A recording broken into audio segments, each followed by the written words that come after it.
All right. Let me just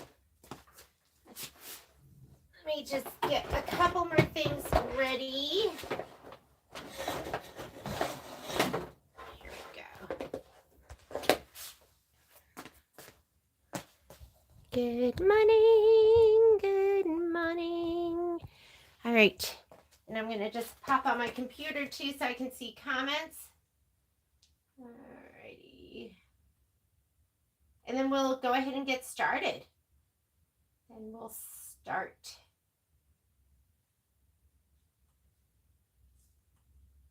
I've been getting ready, and of course I always think I have more time than I do.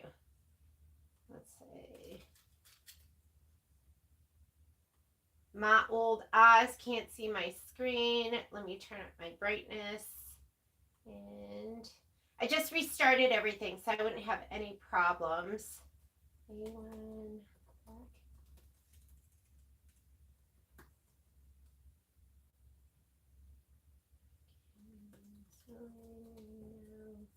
YouTube. Here we go. I think this is it.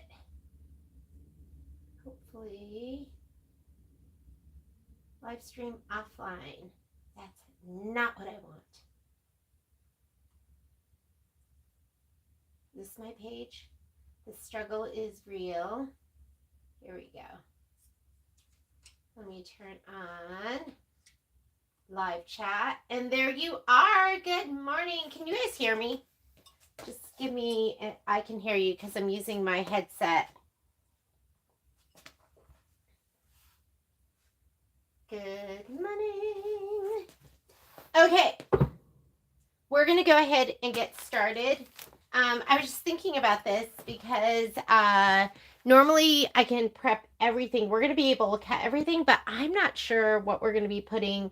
Yay! I'm not sure what we're going to be putting our Shape Flex on, our fusible woven. So that might have to wait. We know it's going to go on the background pieces, but the rest is a mystery.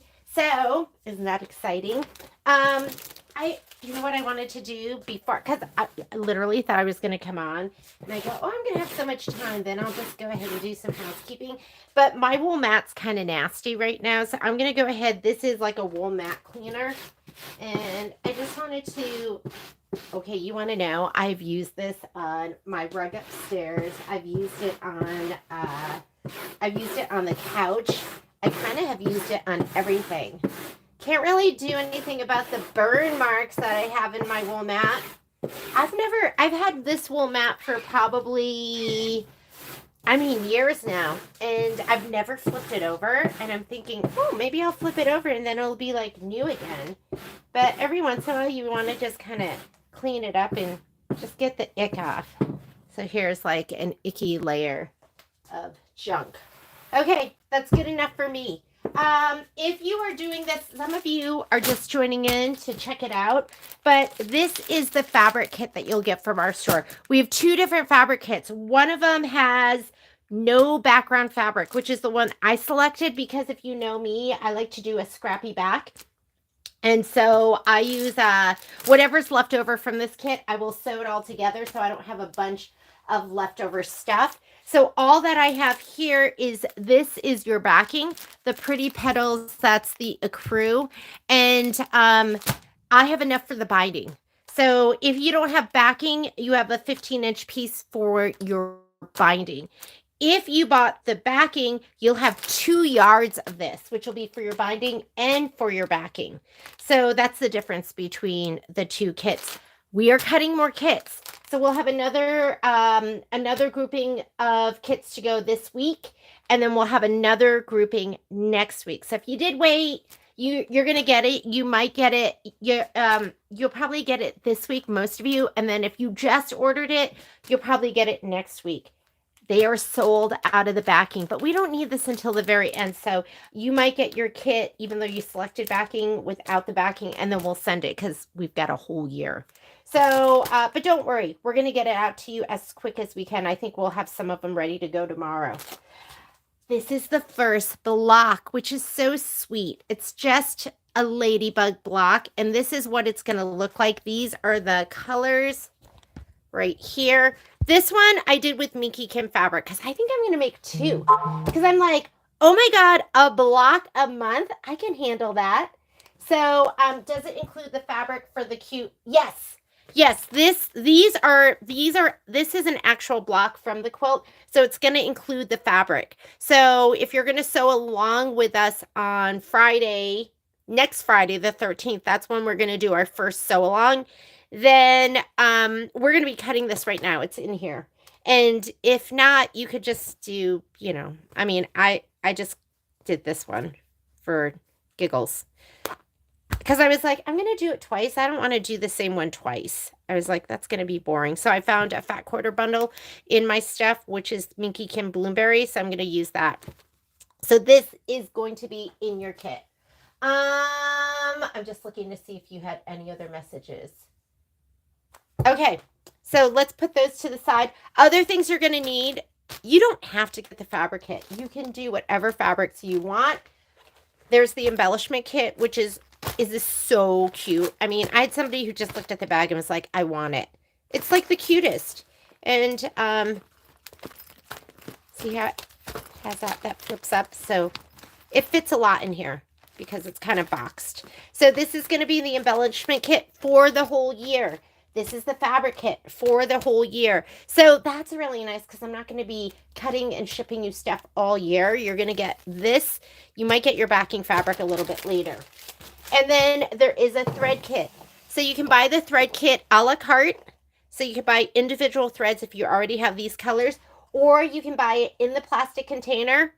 Or you can buy what's called our brown box special. And our brown box special is always $4.99 per spool, less 10%. So there's 12 colors times $4.99, less 10%. I think it comes out to like $53 or something like that. So whatever works for you. Get the whole thread kit. Get just the colors that you need. Get it in the plastic or get our brown box special. Sometimes our brown box special is really a cellophane bag special as well. All right.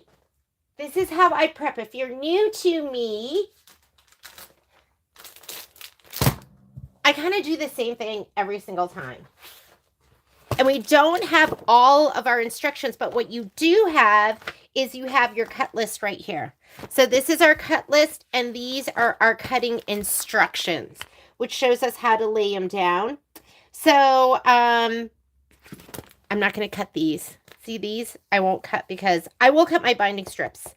But this I will not cut because it looks like probably, I'm guessing, an inner border. And I like to quilt them like all in one piece. So this one I'm not going to cut either. This here, not sure what that is, but that's probably, oh, you know what? It tells you. It tells you. Oh, binding. Oh, that's your outer border. Okay, but I'm going to leave this. So the pretty petals is going to be your back and your outer border, and this is your binding, and that's your inner sashing. I'm not going to cut any of this today, but we're going to cut the rest of it. All right. First thing we're going to do is we're going to press, and we're going to press everything with Best Press. And why do you want to press with Best Press? It's going to stabilize your fabric. It's going to make it so you have more accurate cuts, hopefully. Oh my God. Yesterday I was cutting, I finished up my OESD stockings, and I did it twice. I was cutting, here's my ruler, like this, and I went, eh! I can't help you with that. That's a you thing. That was a me thing. But what I mean is it's going to help it stabilizes your fabric, makes it a little bit stiffer and more robust. So I don't know if you've ever just cut regular fabric, kind of stretches and pulls as you go. It doesn't do that as much. So when you get here, I always have the issue right here where it kind of like stretches or pulls. So that's why we're going to stabilize. You don't have to if you don't want to, but I always do. And I gotta say, my stuff comes out looking pretty darn good. So this is in my Iron Maiden bottle, I keep Best Press. And then I have another one that says Color Therapy. And in that one, I keep just water.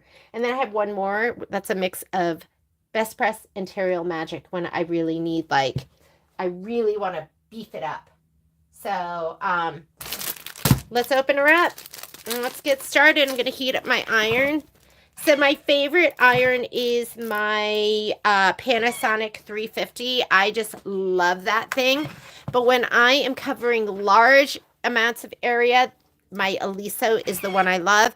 And I keep thinking, I mean, I like this one, but I am not an animal print girl. So I keep thinking, how can I push this off my cutting table by accident so that I can get the Tula Pink one? And I don't know if you've seen it, but Kay Facet is coming out with one too. And it's really beautiful. So I need to, it's kind of like, this is my starter husband, and I've spotted a new husband that I really like. So I need to knock this one off somehow.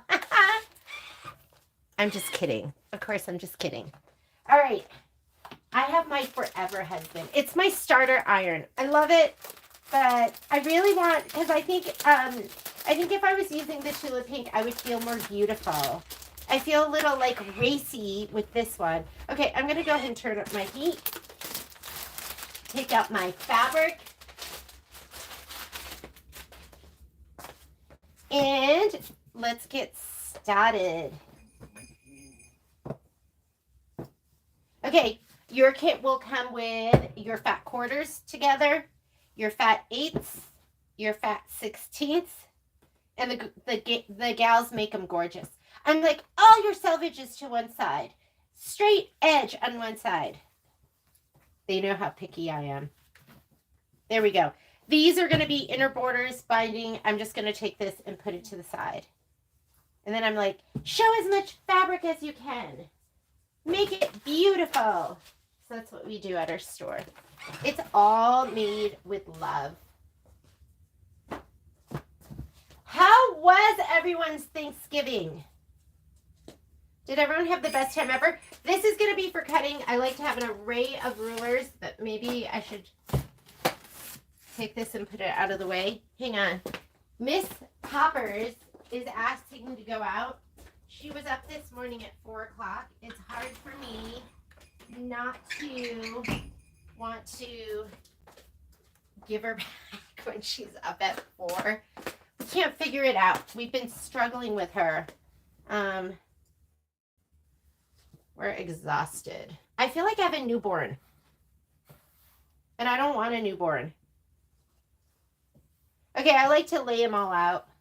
And I don't press them out like this, but this is how I lay them out. Is this fabric so cute? It's the, do you see that? I know the lighting over here is bad, but it is the white with the bumblebees. Gorgeous. Oh, my nephew. So cute. We had such a good time. And I think, of course, like, I think he was maybe probably a little nervous to meet us. But I think he loved everyone and he had a good time with Kai. So Kai's super shy. He's like such an introvert. Okay, I'm going to just give it a shot of Best Press.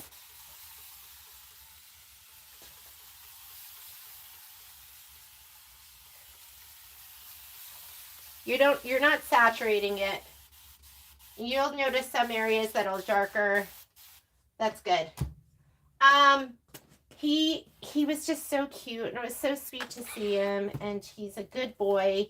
Okay, be mindful of your fabric that has pattern on it, like geometrical stripes or plaid or whatever. Don't be too aggressive pressing or ironing. I'm ironing because I'm too impatient to press. Ironing means you moving your iron back and forth. Pressing, you just press it, leave it, move it, press it. But that's boring, so I can't do it. So I went and picked him up at the airport, and I haven't seen him since he was probably 4 or 5. And he looks exactly the same, except imagine a 4 or 5-year-old with a beard and a mustache. So, and he looks exactly like my brother. It was so crazy. I was like, oh my God, you look exactly like your father. Which, I mean, I could have guessed because he looked like his dad when he was little. But I saw him coming out of the terminal and I started screaming his name. I said, Justin! Justin! And then I'm the most extroverted. Okay, if you have like a light color fabric and you haven't used your iron in a while, even if you have used your iron, flip it. The worst thing, not the worst thing, one of the worst things is when you have something icky in your iron and then it spits it out on the pretty side. I don't know if that's ever happened to you and you're like, oh my God. And then you have something ick on it. I just call it the ick. So he was great. He had never, okay, I would consider this directional. So I'm going to just press it one direction up and down. And then once that best press is kind of set, then I might start doing some crazy ironing. But he never had a traditional Thanksgiving. So, I mean, our Thanksgiving's pretty traditional. Well, for us. And he had never cut down a tree, so we went and cut down our tree on Friday after Thanksgiving. We found like the most beautiful tree. It was so beautiful. So it was just nice. I hope everyone else had like the most amazing Thanksgiving ever. Is best press mixed with water? So I personally don't mix my best press with water, but Michelle Burritt does half water, half best press. I like it like kind of heavy and robust. So it depends on like your level of best press preference. You can of course water it down. Hi, Miss Kathleen from Connecticut. What's going on in CT today? I love Connecticut. That's where I'm from. Grew up in romantic Willimantic. It's really not that romantic. Home of the Boombox Parade on 4th of July.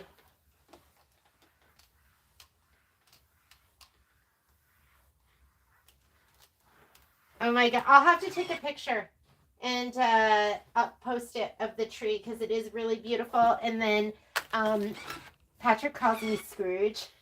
And he makes fun of me because I think I'm just tired. So I don't want to do all those things anymore. I'm like, I don't want to cut down the tree. I don't want to decorate the tree. What's really nice is Violet is super into it. And like when I was a kid, I was the one who decorated the Christmas tree. So I guess it's just like a passing of the baton. So she did all the lights and our tree is super simple now. We just Miss Gail Cram had given me a kind of like a stuffed owl, and we at this point just get stuffed owls and put those in the tree. And there's a couple of other decorations, but my favorite or my owl's kind of like a woodland themed tree. But I also love any of the handmade decorations that the kids made. So those go up too. I love those statues too, Miss Kathleen. Yeah, those are like super cool. There are some cool things. You know what I've never done? I've never been down to the Willimantic River. Like I've never gone to like the edge of the river. I guess we've gone to it higher up, but not in Willimantic. And the footbridge. Back in the day, I think our friends and I like spray painted our names on the footbridge.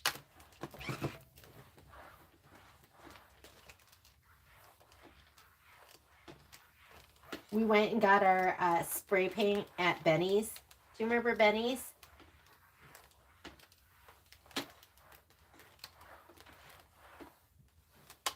That was like a, God, I don't even know what to equate it to.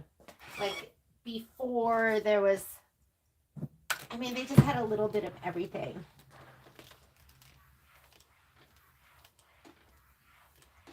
I grew up right next to Eastern Connecticut State University. And one day I was walking in the field, and this is back in like, probably it was the 70s.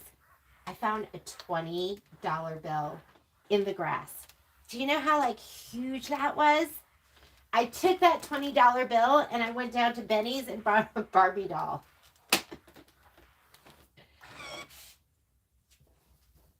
Yep. And the other thing I loved in Willimantic was Remy's.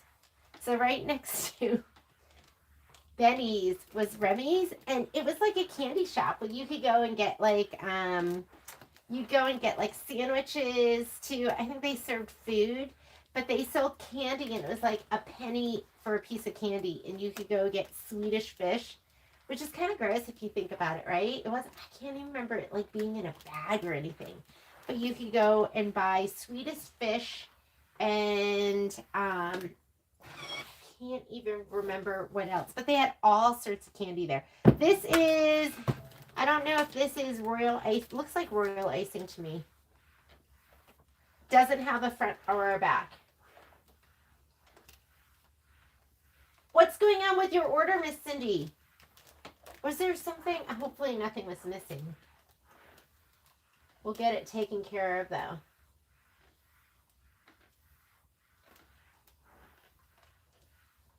I love Terrio Magic too. The mix. The only time well, I don't know if any of you are like me. The first time I used Terrio Magic, of course I didn't read the instructions and I just sprayed it all over my stuff and went for it. My iron immediately gunked up and stuck to all the Terrio Magic, and that's when I learned you can't just spray Terrio Magic and iron. You didn't get it. Okay, let me look and let me check. I think you should have gotten it, so let me check. Those are all my fat 16s. Let's do our fat 8s.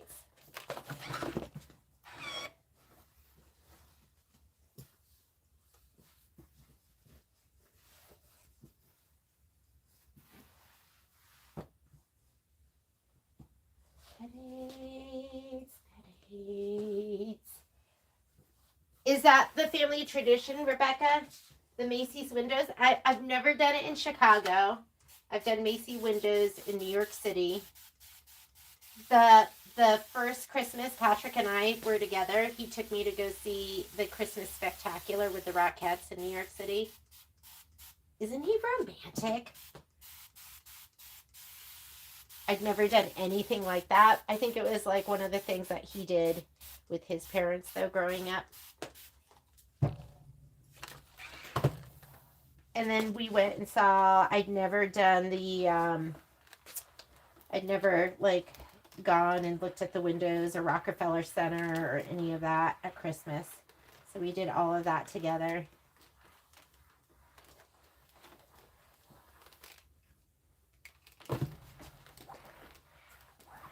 I love this time of year.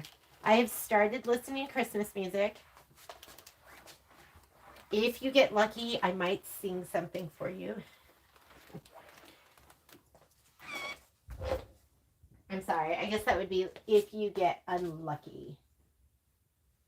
Oh, my pincushion. Do you like that? I probably made, I love this because it's the pincushion with the little scrap bag. And it's super dusty. I probably made like 10 of those. And I just gave them away as presents. And I only have like 2 left. That was like one of my first sewing projects when I started sewing again.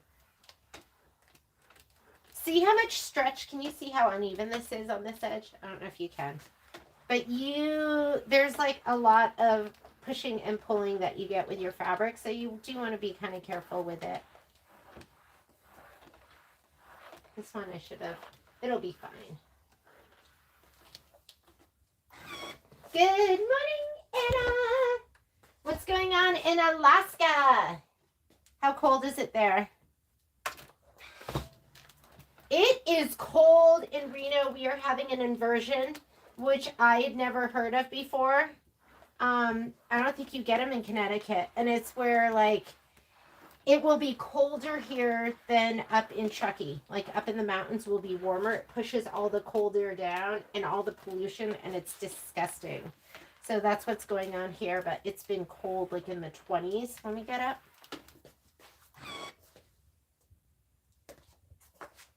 Below zero! Oh, God. What am I complaining about?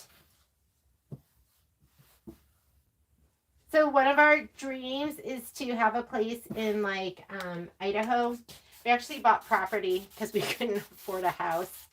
And in Victor, Idaho, it's where we bought some land. And but I know it gets cold there. I don't know if I can handle it. Because I told Patrick if it's really cold, then he's going to have to do everything that involves going outside. How do you deal with that, Anna? Do you just get used to it? Or does everyone stay inside? I mean, you have to go outside at some point.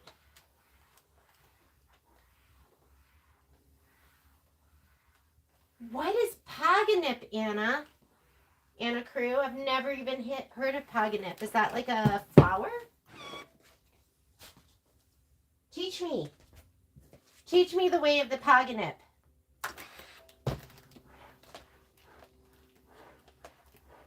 Okay, I'm almost done. This is my last fatty. And then I'm going to go ahead and do my fat quarters. Great excuse to wear fur. Wow, I don't think I could do it. Like, when I'm cold, I curl up in a ball. And I don't want to move.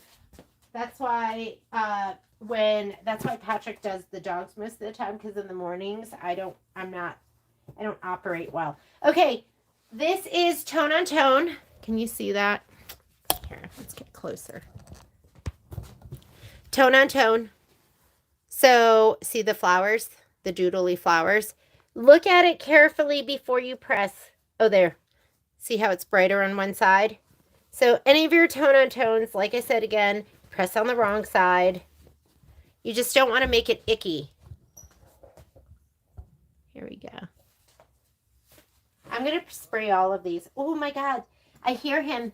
The love of my life has returned. He's going to come charging in the house any second, making like the most noise humanly possible. He's so loud. Here he comes. Here he is, Mr. Mulligan. I love you. I love you. I love you. Okay. Right? Slams the door.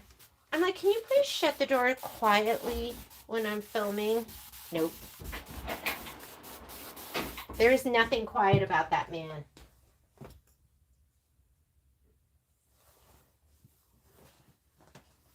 Good thing he makes a good cup of joe.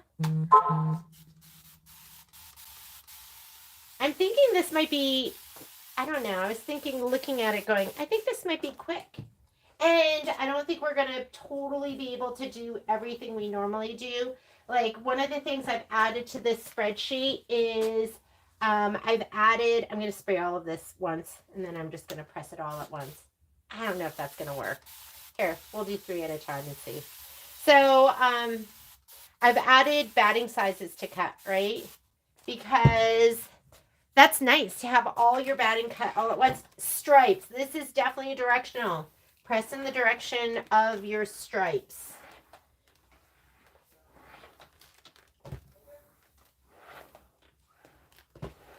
He went to the gym today, which I didn't like because I like him with me 24/7 where I can see him or talk to him, and he left. I should do Kathy Bates in Misery and hobble him so he can't leave. I'm just kidding. Just kidding. I would never hobble Patrick. How would he bring me my coffee?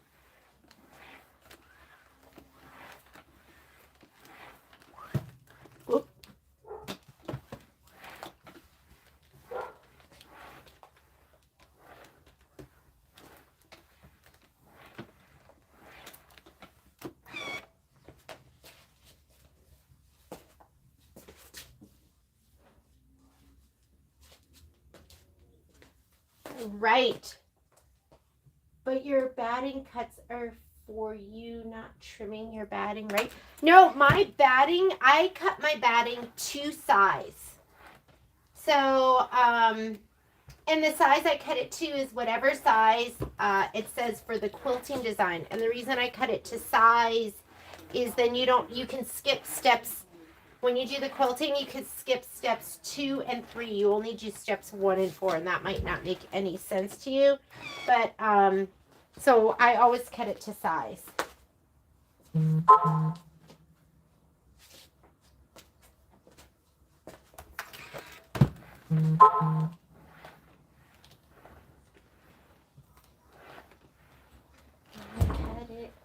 Okay, below 0 and dark.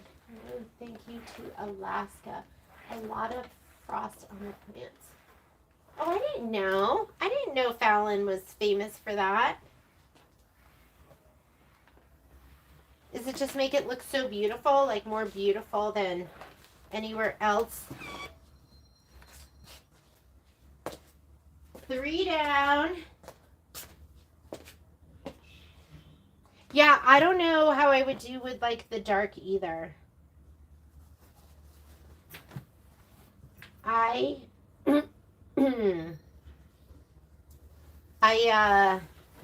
think I would struggle with the dark.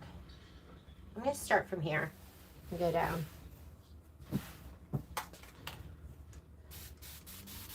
I have the gals stack your fabric right side up. Hopefully. Hopefully it's done right side up.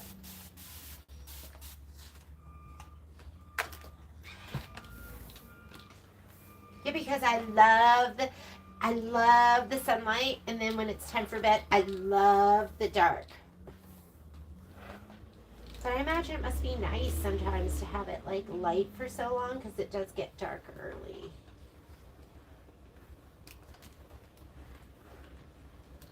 Here is the definition of cognitive: a dense winter fog containing, oh, deep mountain valleys. Okay, Anna, will you take a picture and send it to me? That's like so cool.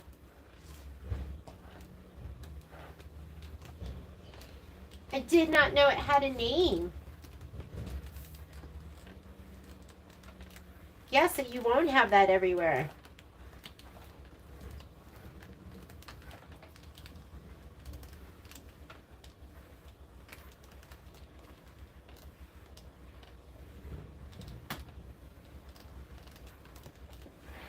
So what we'll do today is we will go ahead and cut all our pieces, except like I said, I'm not going to cut I could cut my binding strips. I could cut my binding strips and prep those, but we'll cut our pieces. We'll put shape flex on our background pieces. Lately, it seems like they want you to shape flex all of your applique pieces too if they're like light.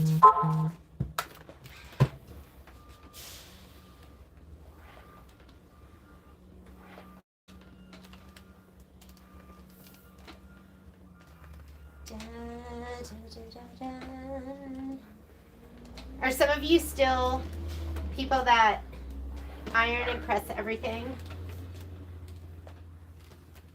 These days, if I don't get it, if it has to be, if you have to iron it, I'm not getting it. Or I might get it, but just not iron it.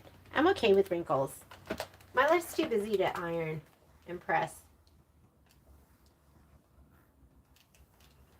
I remember my mom showing me how to like iron and press a shirt. I never have shown my kids. And the first time my kids ever saw an iron in action was at a play date when we were doing one of those projects with like the little plastic, I don't even know what it was called, but it had these like, almost like a little tray with little things that stuck up, and then you put these round pieces of plastic and then you ironed them all together and they melted together. But that was the first time I think my kids had seen an iron, and they were maybe like 3 or 4. They're like, I know what that is, because I was actually ironing something. They're like, I know what that is.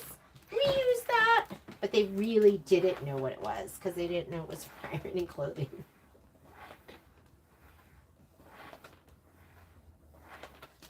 Judica is also a fellow non ironer. You're like, I use ironing for fabric only. And I mean my quilting fabric. Okay, Rochelle, I gotta be honest. Every once in a while, I will iron something. First, I'll put it on, I'll go, who cares? And then I'll look at it and go, that looks really bad, Jeannie. Don't be lazy. Get out your iron. I might even leave it on and just iron the parts. Iron the parts that I can like reach to the ironing table and just iron it. I'm like, I just need to iron around the edges. Oh my goodness.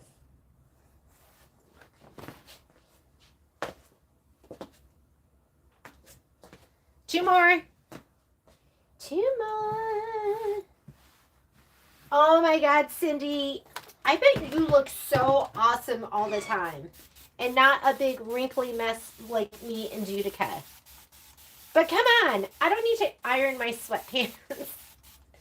I live for comfort.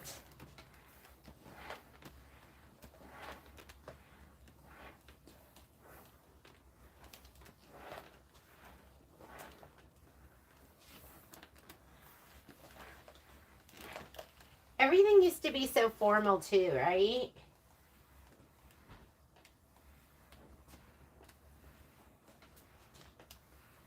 My doctors dress in tracksuits now.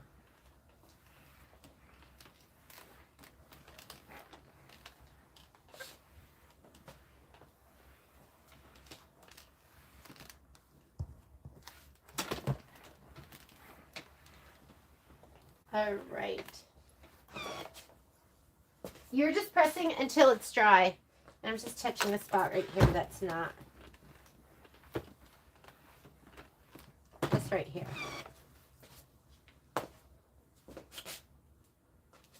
Oh my goodness. So I got out my plastic sleeves, which I have like a total of like 2 big ones and like 5 small ones. And in totality, I probably have maybe 50, which shows me or tells me how many UFOs I have. And Miss Cindy, I've been looking at my Hello Sunshine. I might just have to start that again over the summer. I was like, oh, could I do the bicycle now? But I got to do my December mini quilt.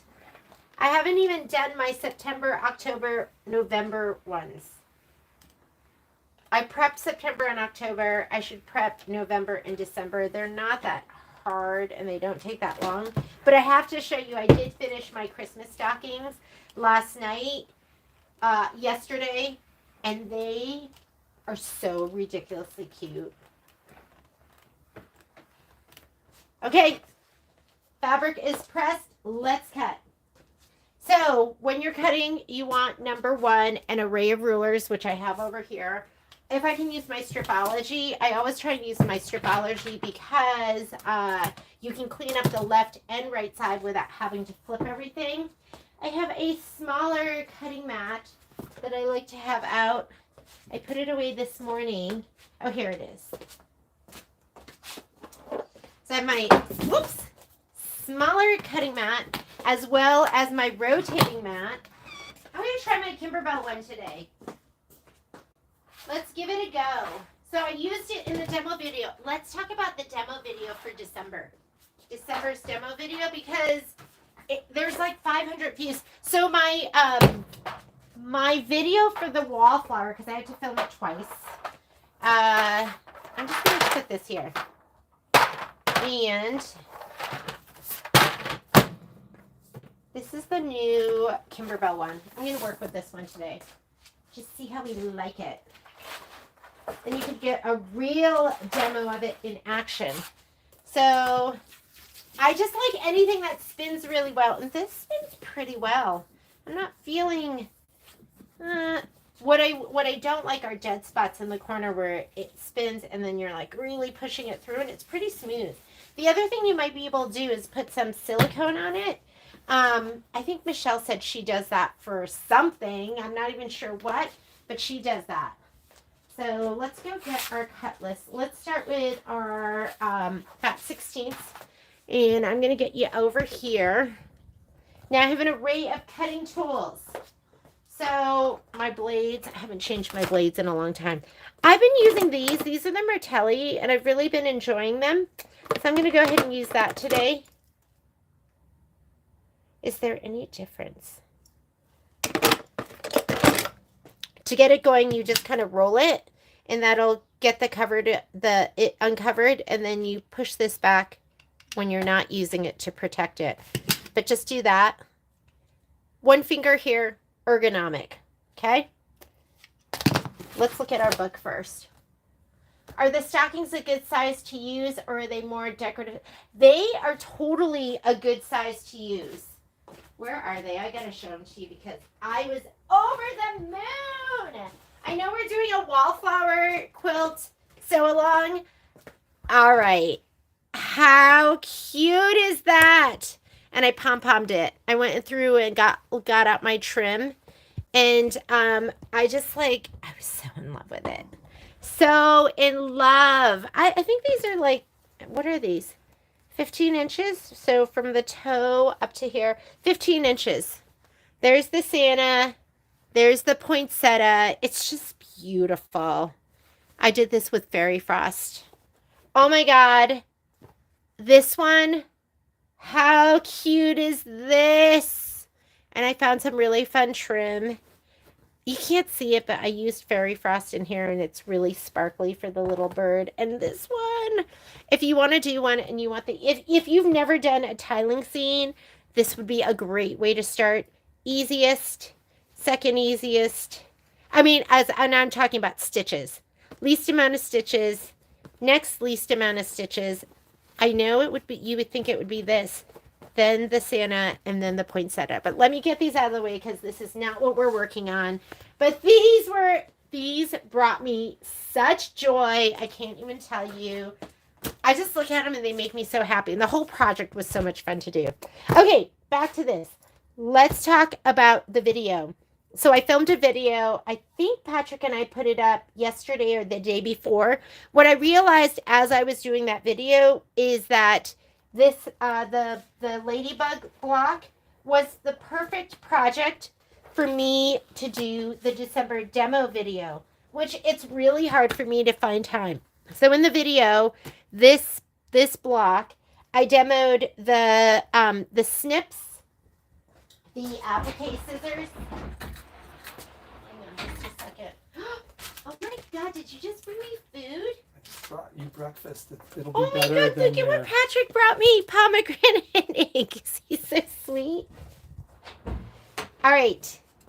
I demoed these, the applique scissors, which I loved. These were probably like anytime I can get a good snip, they were nice and strong. And I like that tip to be a little bit longer because it gives you more power. Loved them. The mat and then pop rulers. And I absolutely love my pop rulers. So all of that stuff I think is on sale on the website. If you watch that whole video, there's a survey, a link in the description for a survey, and you can fill out that survey, and then I will send you this is the design that you get. So you get this design for free for the month of December if you fill out the survey. What I noticed is I looked yesterday and there were probably like 550 views, but only 16 people had filled out the survey. I did look at the comments, and if you added a comment, I sent you the design as well. But if you watch the demo, because the survey says what you like best about the video, your name and your email address, and that way I can send you your design. So it's all in one, and I'll explain it in the live feed too. But I don't think people realized, because I didn't realize, I kind of did it just kind of on a whim. I was like, oh, this would be great to do as the demo video. And then I was like, what the heck? It is the demo video. So here we go. I'm just going to grab these one at a time. While I'm cutting this, I'm going to be looking at my book. This is just the black fabric. Don't get it confused. There's two fabrics. This one is the charcoal gray with the linen weave. This one's your black. And you're going to have 2 by 2.5. So they're all 2 inches. I'm going to cut my 2-inch strip this way, 2 by 2.5, or I'm going to cut it this way. And what we're going to do is let me clean up that edge.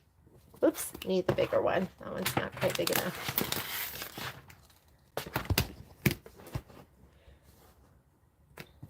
I'm going to clean off this edge. I'm going to go, let's just go, we got to go this way.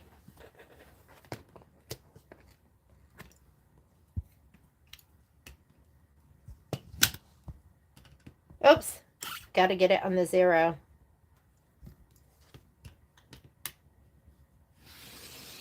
I'm going to do my 2 inches, and then I'll cut these down. Holy cow, that totally slid. Is this mat slippery?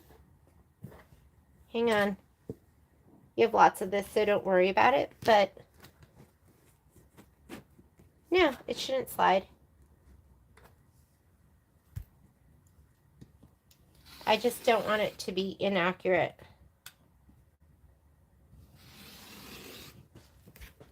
All right. Now I can cut this down. This should be 11 inches, so I should have plenty for my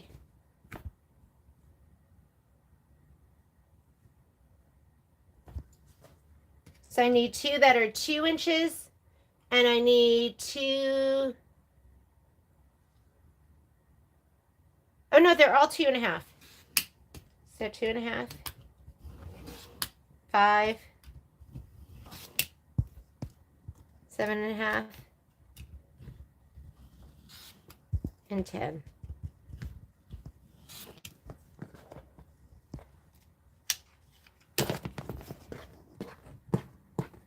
Done. Trash. Save this.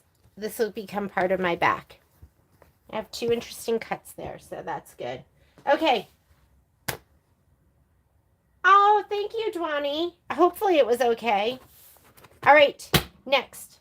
Here is, this looks like, what does this look like? Right here, F15. So I have, I'm wondering if this is sliding around. No, it's grippy. Let's go this way. I'm gonna go, so if you look here, I'm just gonna do a strip that's 2.5, a strip that's 3 inches. 2.5, these are 2.5-inch cuts too. So let's go 2.5, maybe I can fit them all, and then a 3-inch, and we'll see what we get. So I'm gonna clean up this one edge right here.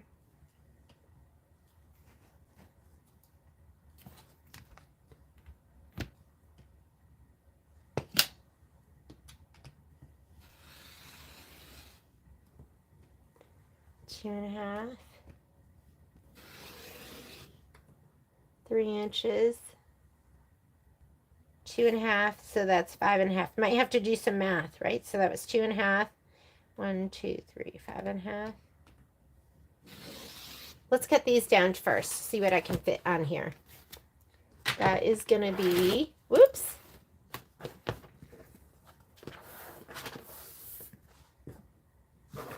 This is my 2.5. I'm going to cut that down to 4 and 4.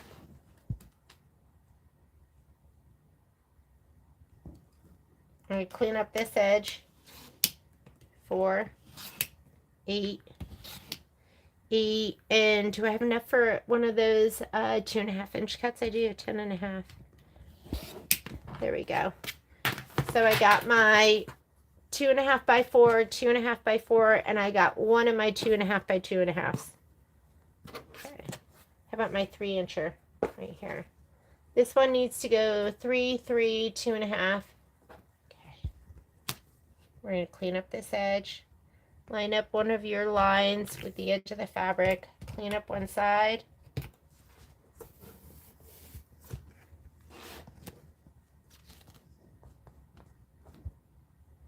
So Stripology, which one would I get first? I think I would buy, shoot, it's really hard. I might get the biggest one, but you don't want to use the biggest one if you don't have to.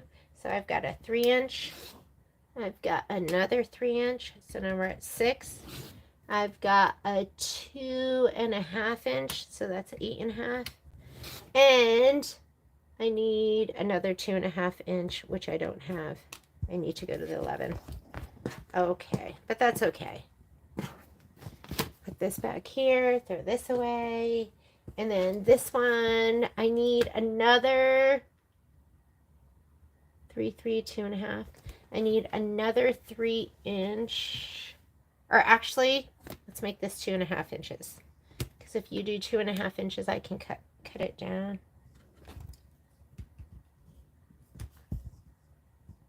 Don't want that to move.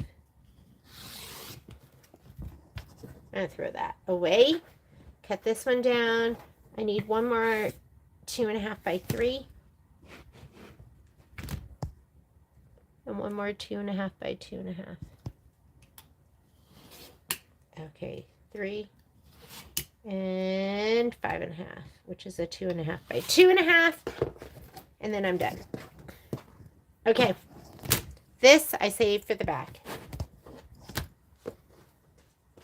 The black and the royal icing are done. This one I just need 2 3.5s by 3.5s. I'm gonna trim this side.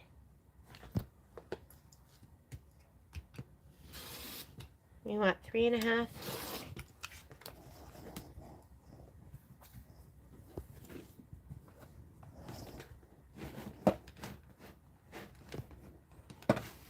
Push that over.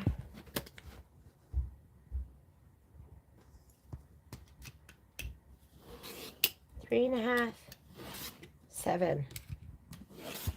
Done. Save that for later. There are my 2 cuts. Edges cleaned off. This looks like, I haven't been looking at your comments.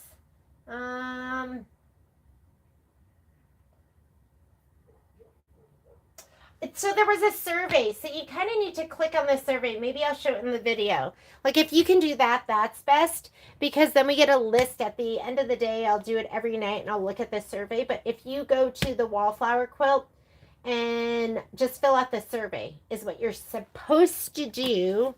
Because I don't know if I'm going to be able to keep going back to the video and go through all the comments. I get sent a list of everyone that's watched it. So make sure you do the survey. This is, I want to make sure I'm using the right one. I don't know if you can see this, but I just have this leaned up. This one's this right here.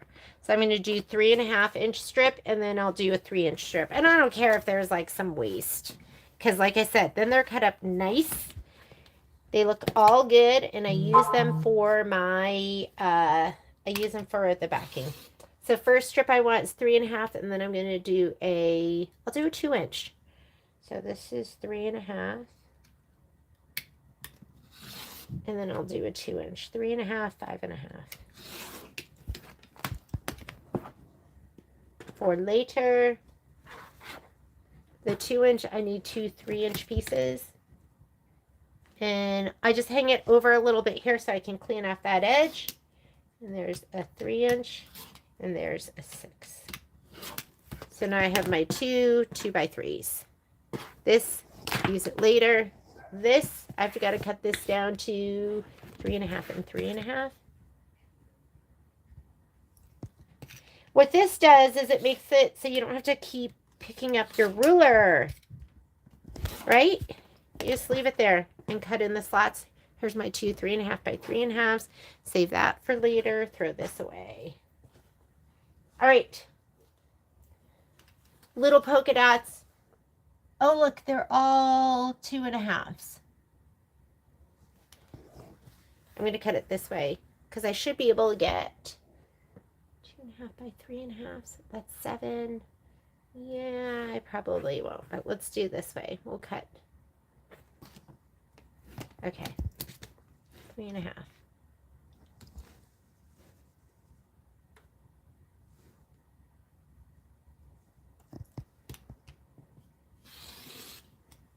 You can do this one 3.5, and this one 1/2, 2, 2.5.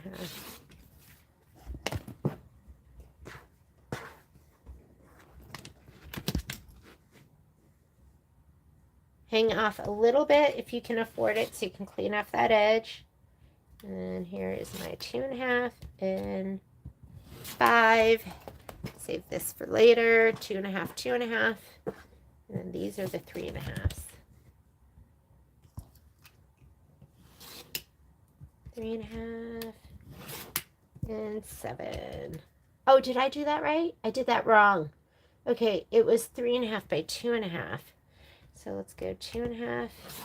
I have a little icky piece I can't use. 1/2 and 2.5. That's okay. Here are my 2.5 by 3.5. That I can't use. Was not paying attention, but we have plenty of that fabric, so it's okay. All right, this one, 3.5 by 3.5. Okay, do you just love this stripology if you don't have it? And those of you that do have it, I mean, don't you just love it? I couldn't live without my stripology. 3.5. I had the June Taylor one, but it's not the same. It doesn't have the grippy grips on it, and those make a difference. Anything that I can use that's going to make my cuts more accurate, I need. Because sometimes, I mean, this is nice right now because I don't have to worry about, going like that. Who does that? You would think after all this time I could cut accurately. No, I can't. I can't do it.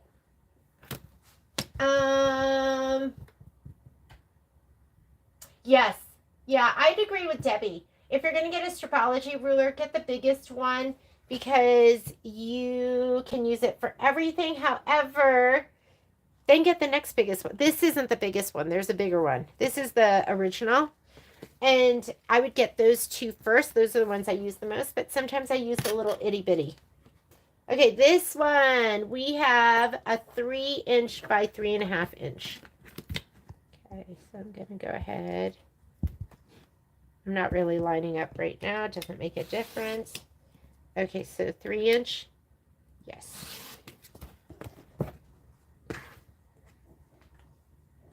Whoops. And then you're going to cut these down. Now you have to line up with the line.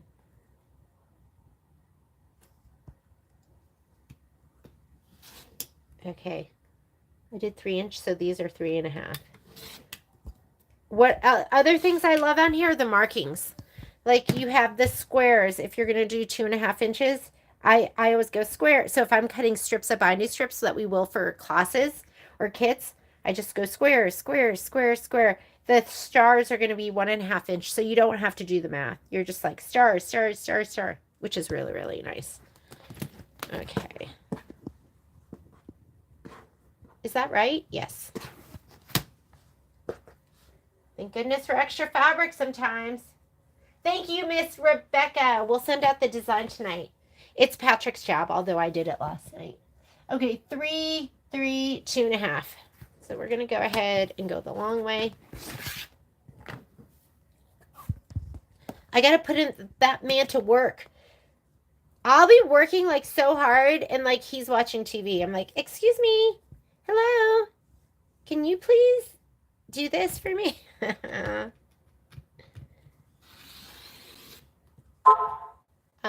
3".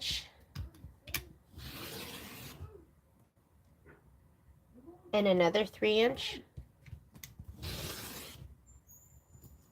And then 8.5. I can't complain. He's walking the dogs right now. He's taking them on a walk. And did you see he brought me lunch? I didn't even have to ask.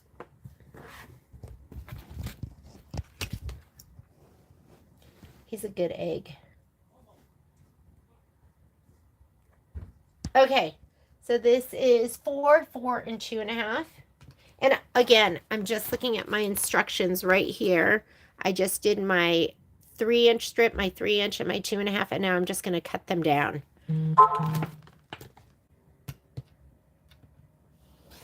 So this is 4, 4, and 2.5. So we've got 4, 8, 10.5.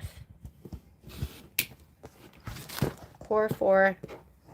So that's my first row. My next row is also 3 inches, and these are all going to be 2.5 inches. And do your math, because that's 10 inches, right? And you have about 11 inches.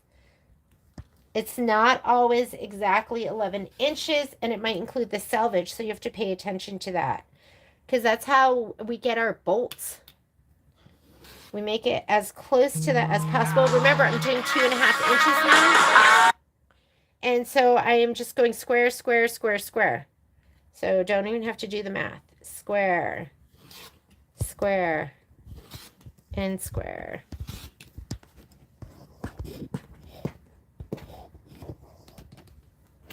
Let me check something really quickly. I just got a call from my Riley Blake rep. And I want to check my calendar.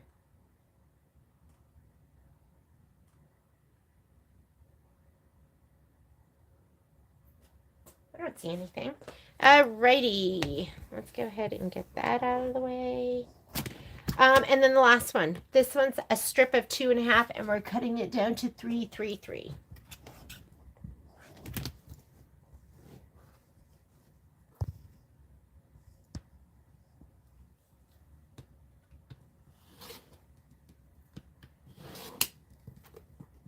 Six and 9. That's kind of fun. That little piece could be really cute in the back. All right, this one, a 3-inch strip, and then we're going, oh, this one I already did. I'm like, that looks familiar. Here we go. 3.5 by 4. Okay, I might use my line here just to make sure.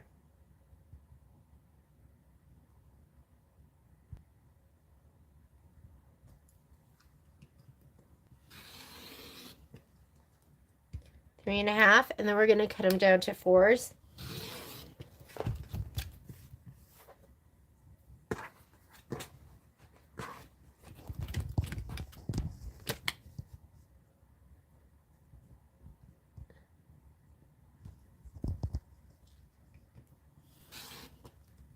Four and 8. I don't, if you're not using a stripology, I don't know if you can keep up with me. Can you? Is anyone else? Who else is prepping? Are we prepping? Which video and survey are you talking about? Hi, Miss Betty. So, the video I did for the Wallflower Ladybug quilt is also the December demo video. So if you want to get this design for free, this one right here, you have to watch that video and fill out the survey. And in the video, I demo the new scissors, the new snips, the rotating mat. So I'll have to, maybe I'll rename it so you guys can find it. But it does say December demo. So hopefully you can find it. Miss Stephanie is prepping. Yes, I'll talk about it again because people are joining at different times. This has to be, wait a minute. I almost thought this was my honeycomb. Okay, this is 2.5-inch strips. So we're going to go 2.5-inch strips by 3, and we'll go this way. Yeah, that is the demo video to get the free design. So every December, this is the 3rd year they've done it. They have 2.5-inch strips. Square, square, and square. And what I'm talking about when I'm saying square are the markings down here. Square, square, square. Those are my 2.5-inch strips.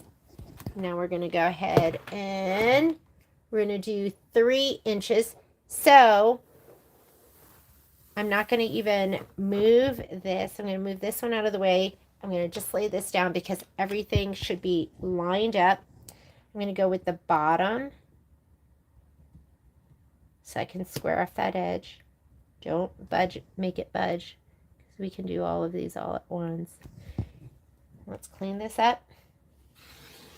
And we're going to do 3 cuts. Every 3, right? Yep. 3, 6, and 9. Sorry, hitting my filming arm, making it wiggle. Because we needed 2.5 by 3, we need 8 of them. 1, 2, 3, 4, 5, 6, 7, 8. That looks like 2 inches to me. Did I do that wrong? Oh, I did do that wrong. Okay, hopefully, I'm going to throw this away. I fortunately have more fabric. Hopefully that's an applique piece because I messed that up. I needed 2.5 by 3. Yikes. So these are wrong. Were you watching me do that? Going, she's cutting that wrong. Okay, we'll see if those work. If they're applique, they're not going to work. We'll see. I'll go back to that. That was an oopsie.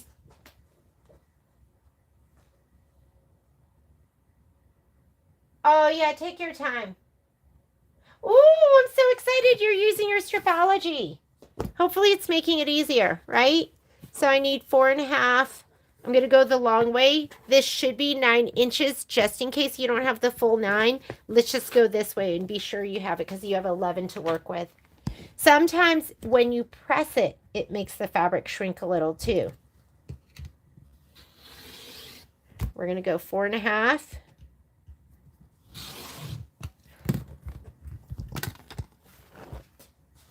Get rid of that. That'll be for later.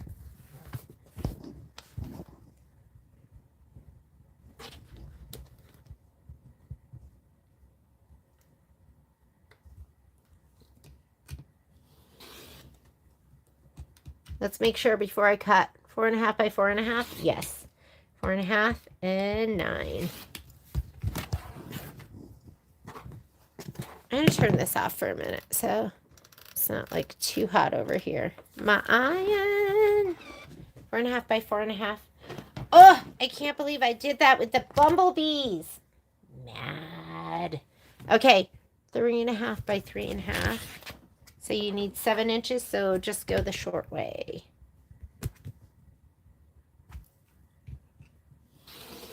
And we're going 3.5.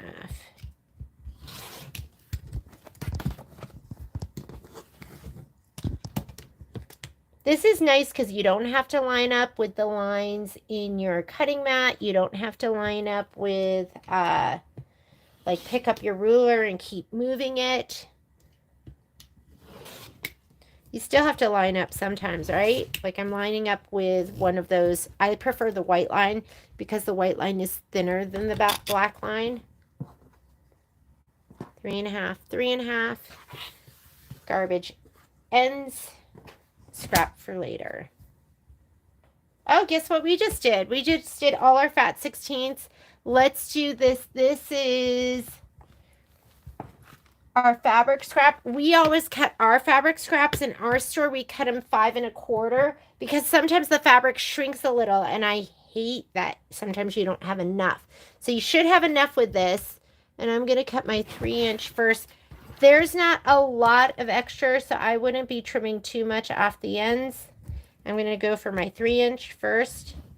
And then we'll cut those down 2.5 by 2.5. It should leave us 2. I have exactly 2. Wow, that kind of shrunk up. So you do need all of that. So be stingy with your fabric scrap.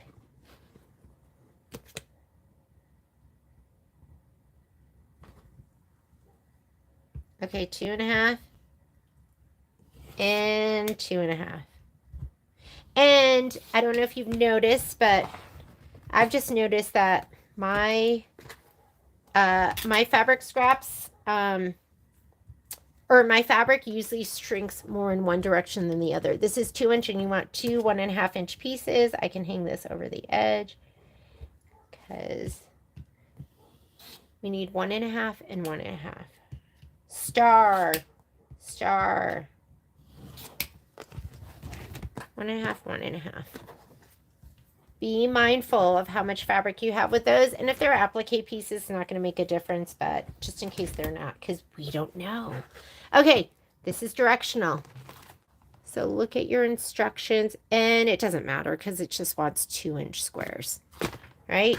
So I'm just going to turn it this way so I can line up. Go line up. I can see. Oh my goodness. My eyes, my eyes. I think that looks good. And we want 2 inches.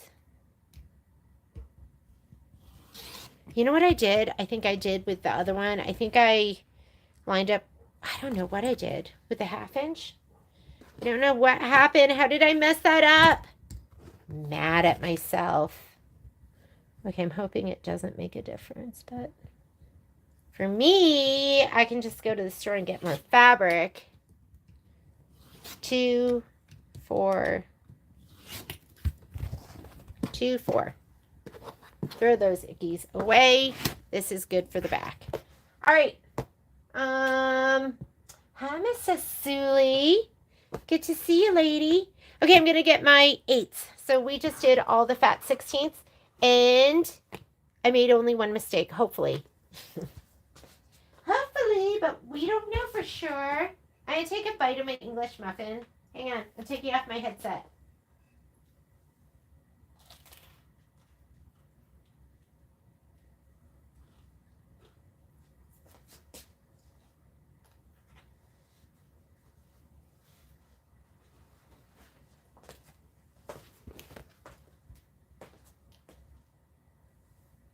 That was super yummy. Patrick and I have been intermittent fasting for like years now. And part of it is because it just fits with our schedule. What we're finding is, or what he's finding, because he's been doing that glucose monitor, you would think a skinny little fit man like Patrick would not have an issue with his glucose, but he does. And he's finding that, I think, is it this fabric here? F12. This is F12. If you're not sure, if ever you're not sure which fabric is which, that says F12. And if you turn here, then you can see F12 here as well. And it tells you which fabric. We know the fabrics because we cut fabric all the time. You still might not help you, but it's a second place that you can check. All right, this is, we need a strip that is 4.5. So this is 18 inches. So we have 7 plus 4. Those are 3.5-inch strips. I'm going to go 3.5 first. I'm going to go 3.5 because then I have 4.5, 4.5, and 3.5. I'm going to fold it over. If you're folding your fabric over, you need to get one of the lines in your ruler lined up with the fold, or else you get these cuts that go like this, that aren't totally straight. So line up with one of the lines with the fold. That's the most important thing. Don't line up with this edge. That's not going to do it. You need to you need to be lined up with the fold. That's going to get you a straight cut. Okay, I'm doing a 3.5-inch cut.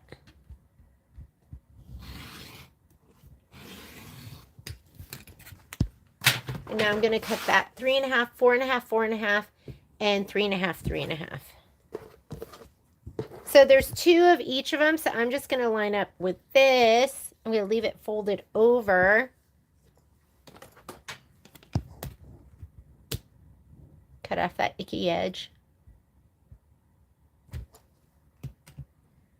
I'm going to do one cut that is 4.5. So there's my 2 3.5 by 4.5, and one cut that's 3.5. So 4.5, this to 5 to 8. And that should do it.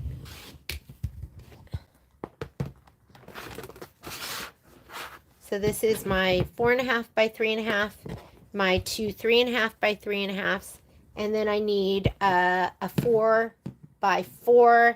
This was 3.5, so that's not going to do it, right? I'll just cut this.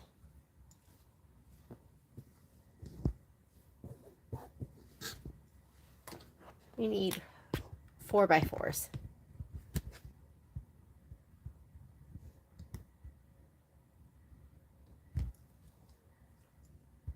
I don't like any of that selvage in there. So let's take that off.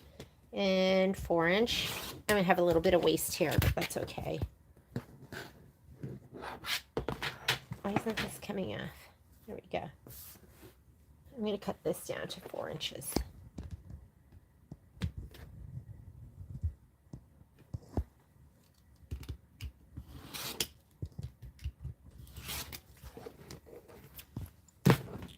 I had doubled this up, so there are my 2 4x4s. Done. I'll use the other cuts in the back. Is the stripology you're using the square one? Yes, it is. So there are 3 different sizes. You've got this one, which is the squared ruler. This, I think, was the original. And you've got this, which is the squared mini. There's also one that does 1/4-inch cuts. And then there's my big one. This is the big one. But sometimes I don't want to wield that one around. It's just kind of cumbersome. So I use it when I have to. I love them all. Love, love, love. My life would not be complete without all of them. Okay, this is going to be 4-inch strips. And we need 12 inches. So it wants us to cut this down to 12 inches. So let's go ahead. Just clean up one edge. Am I on my ruler? Not totally on my ruler for this.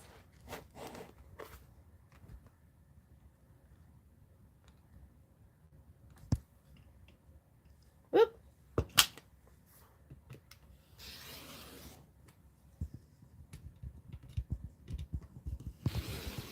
I guess I could do my cuts now, right? So I could do 3. Is that what I'm doing right now? Let me look at it again. Yes. 3, 6, 9. And I already did my 12. Let's pull this away. We'll pull this end off. Rotate it. Be careful. Just make sure it doesn't like spin wildly and your pieces move. And now I have to do 4 and 4. You want to hang off the edge here so you can get a nice, you can clean off that side.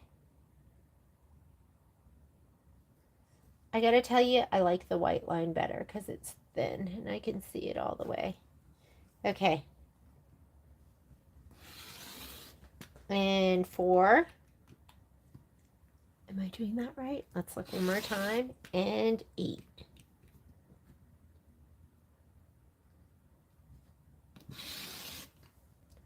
Let's just make sure I got in there.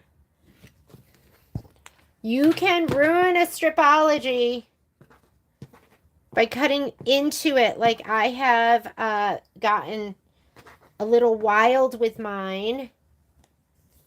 I'm just going to check these. So if you don't seat your cutter right, meaning like it gives you like a little teardrop kind of in the bottom, right there, and you've got to kind of seat it in and give it a little wiggle to make sure you're in the channel, because what you don't want to do is cut into the side, because every time you go to cut in that channel, you'll go into that cut.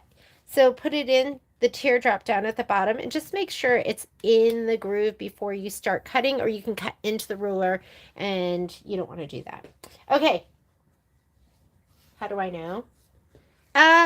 Because I'm going to move this out of the way because I need 13 inches and this, oh, it is 13 inches. Okay, I should have my full 13 inches. I'm not going to move it out of the way. 13 inches is important. I do like that it's square because you lose a little bit with your You lose a little bit with the circle one sometimes, the Martelli one. What I don't have on here is 13 inches on this. So I do need that 13 inches. So we'll just do we need 6.5 by 6.5.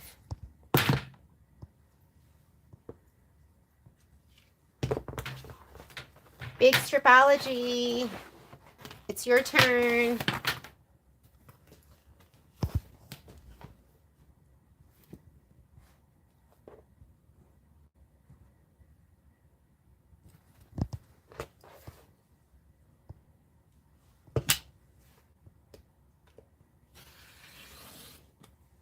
$13.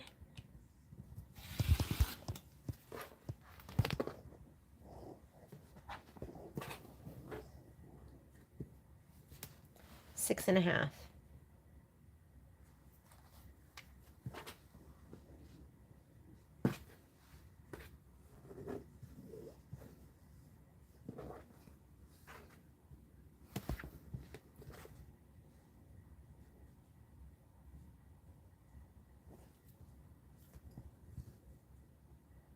With the fold, one of the lines on the fold.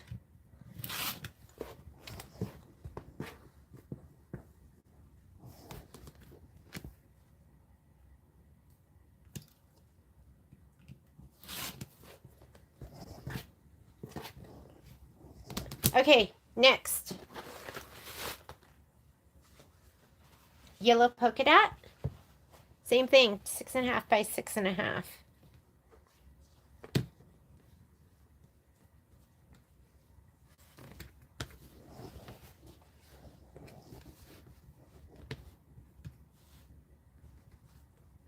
Clean off the ick. Make sure you have one of the lines on your ruler lined up with the fold. Cleaned off. 6.5.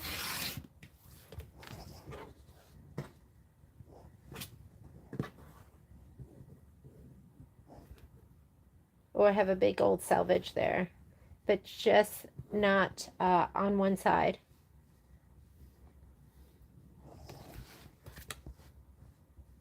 That should clean it up. Cleaned off. 6.5. They're my two pieces. Trash for later. Okay, honeycomb. Same thing, 6.5.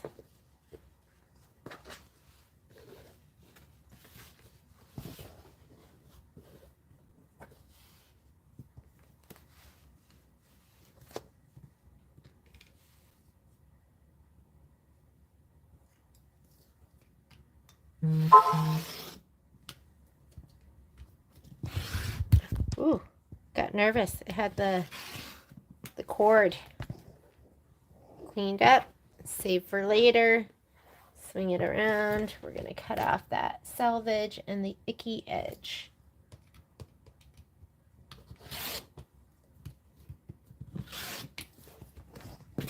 There we go. Garbage. Save for later. Okay. I think I'm done with those. Now we are fat quarter. It's fat quarter time. And then we're going to stabilize with Shape Flex. Okay, this is the plaid. Move this out of the way. And we need 8.5 by 10.5. Let's go square ruler.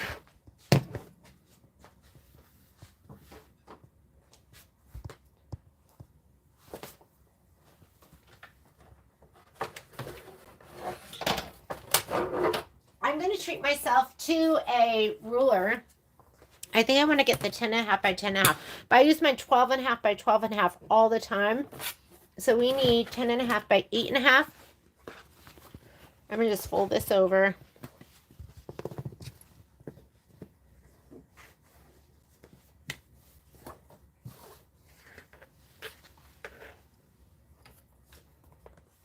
Eight and a half. The right there is that 8.5. I don't have it the whole way.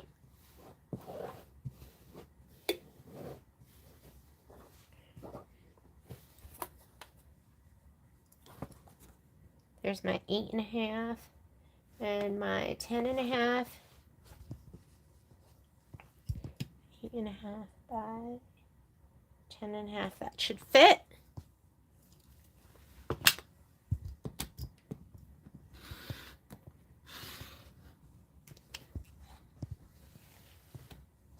See, rotating mat is nice because you don't have to reposition. So I can leave it for those 2 cuts. I am going to go ahead and take it off for the next 2. There's my 10.5 and my 8.5.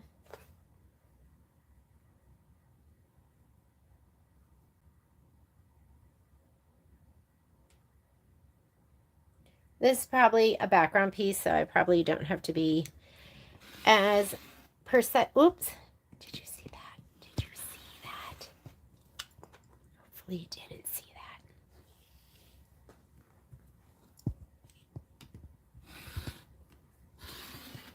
I think I'm becoming a worse cutter. Aren't you supposed to get better? I'm getting worse. Okay, here we go. That's okay.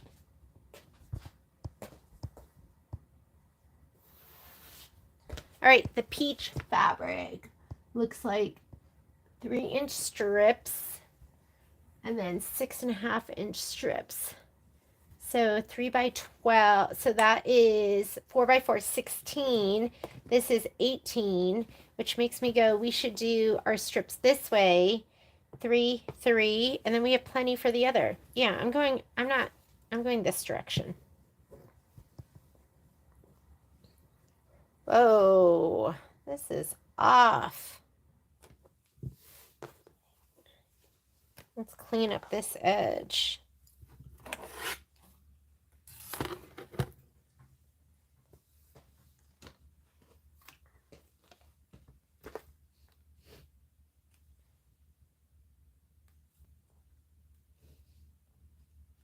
Okay, so we're gonna trim off this, and then I'm gonna do my 3-inch strips. This, we're gonna go 3 and 3.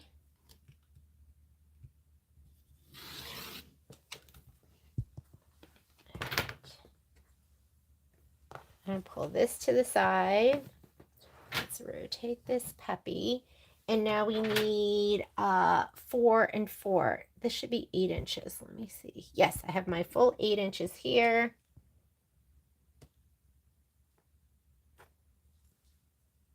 Do I have 8? Yes. Oop! Look at me. Wasn't on my 0.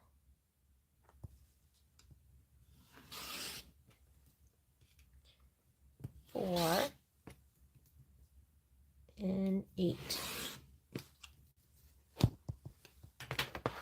So we should have 2, 4, 6, 8. Got it. I'm just going to check this. And then I need my 6.5 by 6.5. I need 2 of those. So I think I will go, let's go this way. Choice smaller. I'll go this way. And I have a 6.5 by 6.5 inch ruler. Let's just use that.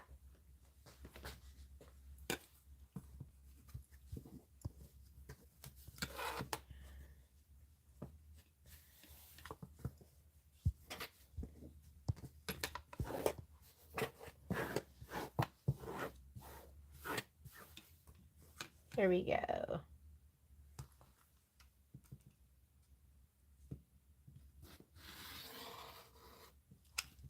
I'm just going to go all the way across.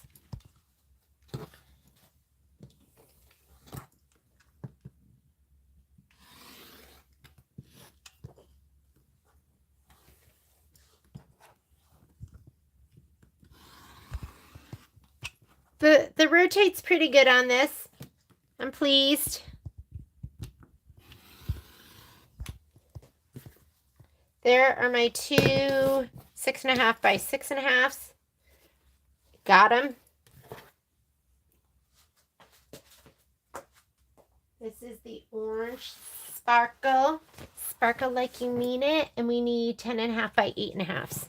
So let me get my square ruler back. We want a 10.5 by 8.5. Let's go 10.5 this way and 8.5 the other direction. We've got 10.5 by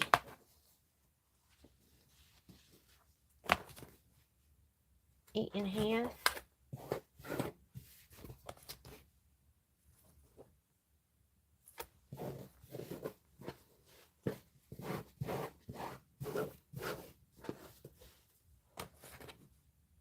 There we go.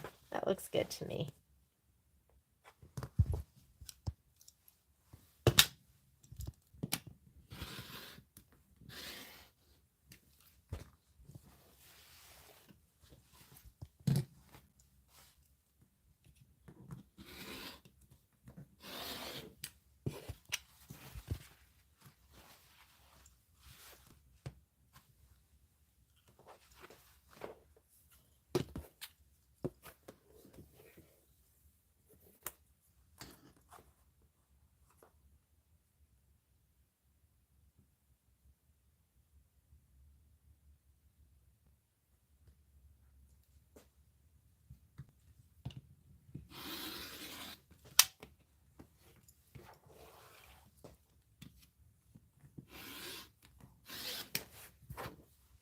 All right.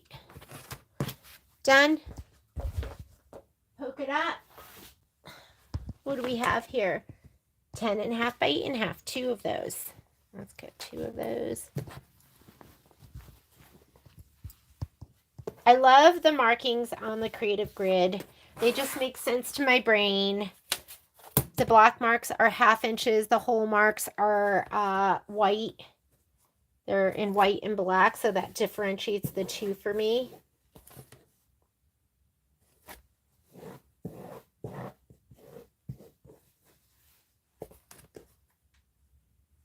There we go.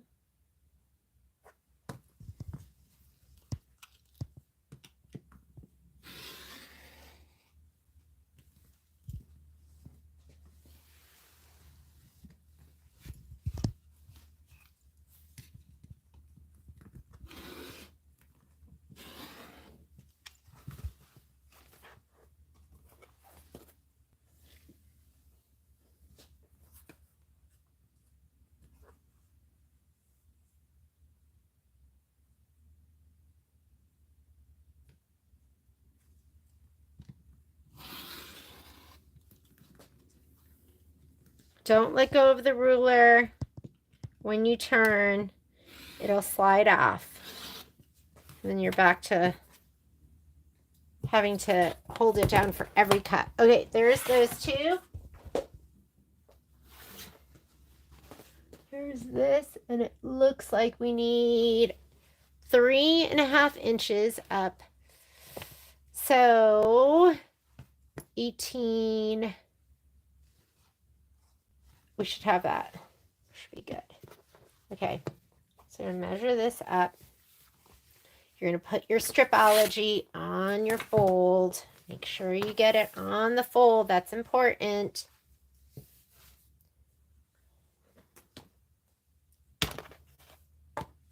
So my fold's down here, so I'm lining up with my fold down at the bottom, which is totally fine. Doesn't always have to be at the top. I have my black line here, and I'm going to go ahead and then I think these are 3.5 inches. Good thing I checked. 3.5, 7, 10.5.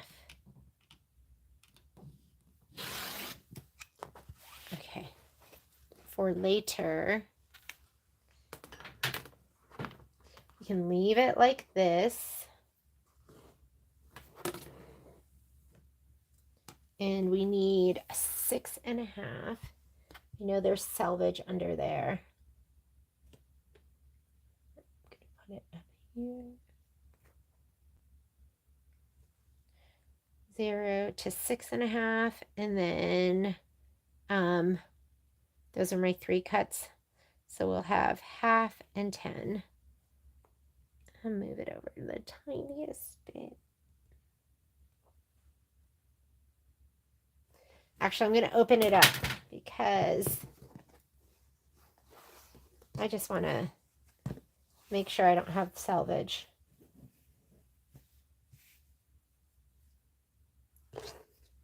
And if we get it over here, we can do our first 2 cuts.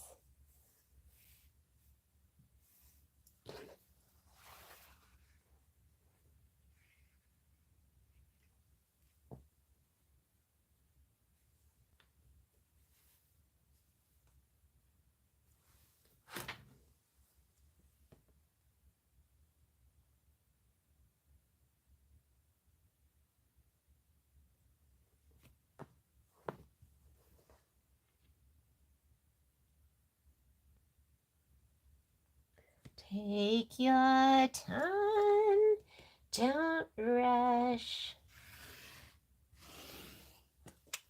There's my, now we're gonna go 6.5. Let me look one more time and make sure I'm cutting this right. Yes, 6.5 and, oh, that's right. Forgot, should have used my other one. This one doesn't have that. This one goes to 12.5, and you need it to go to 13.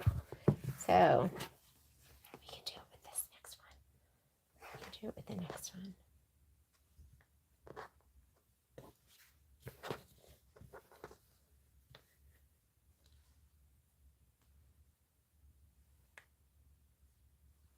Big Stripology. Where are you?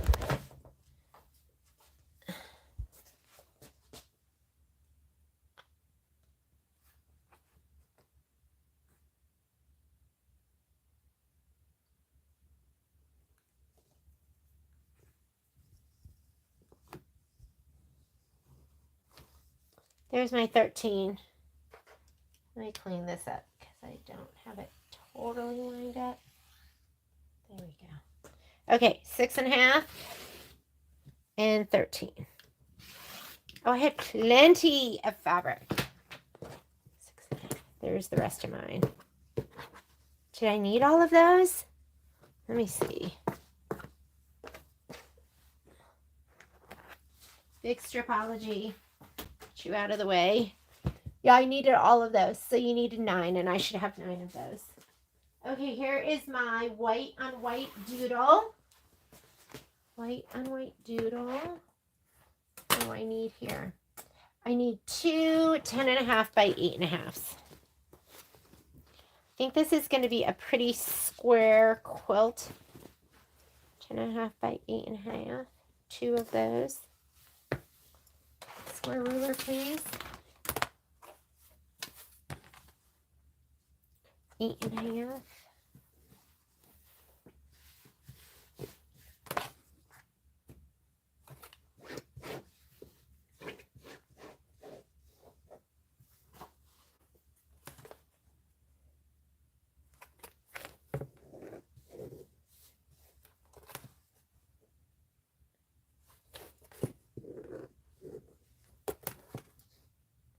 Okay, that's good enough for me. Actually, I know, look at me.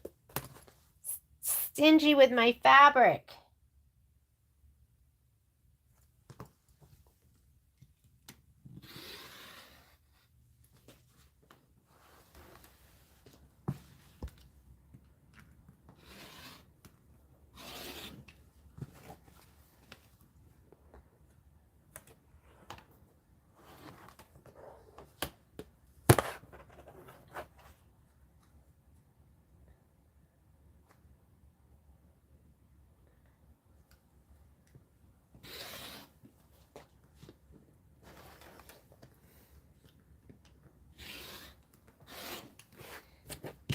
There we go.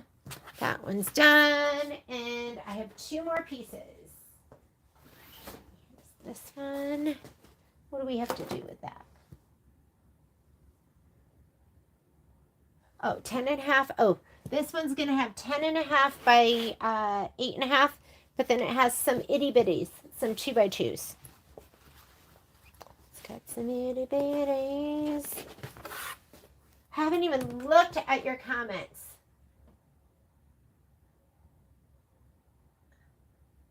Yeah, do the survey. So if you want the free design, you need to do the survey. And there's a link in the description to the survey. What that does is it sends us, because it's going to be really hard for me to go back and look at comments. I can do it, but yeah, it's going to be hard. And it's also going to be really confusing because I'm going to be like, did I see that comment? So what Patrick and I will do is every night we will look at all of the surveys that were answered, and then we will send out sorry, my arm, my shoulder, my broad shoulders are hitting the filming arm. Let me see if I can get how's that? Is that better? Better for me. Survey, please. Fill it out. That's going to make it the easiest for us to send that. And it was like, yeah, I was, because I called them. Last year we did 3 videos. And I asked my rep, I was like, can I just do 1 video and do everything in 1 video? And she said I could, which makes it so much easier. Because before, I think we put out a different video like each day, and then I had to keep track of, did you watch all 3 videos? It was really complicated. So this is going to be easier for all of us. You watch 1 video, I see your name 1 time, and we are good to go. Can you explain how you use the cutter? Are we talking about this? Are we talking about this cutter? Because this cutter is just grip 1 finger over this edge. This closes it to protect you from the blade. And when you're ready to open it, you don't have to flick it. You just roll it forward, and that will reveal the sharp blade. When you're done, you just close it again. And it's supposed to be ergonomic. I really like it. Honestly, I'm like fine with any cutter. It took me a little bit to get used to this. Just the opening. The opening was fine. Just roll it. The closing, I was like, what do I do now? And you just roll that forward, and then you're protected and ready to go. I've loved it. But I can use my other cutter too. I've never had a problem. Maybe if you have hand problems, this is easier and better for you. I'm not sure, because the cutting for me doesn't seem to be a big deal. All right, I'm doing this fabric now. It is directional, and what they want you to do is you got to cut 10.5 this way. So I'm going to roll it up again. And just like I have been cutting, seems like it's going to be fine. Line up your lines in your fabric. That makes a difference. You don't want to like fold it like this and cut. Unless you're wild and crazy and you like it wonky. Then do whatever you want. Okay. 10.5 by 8.5. If you're wild and crazy. I'm not wild and crazy. I'm like structured and boring. Now, I don't necessarily think it's boring, but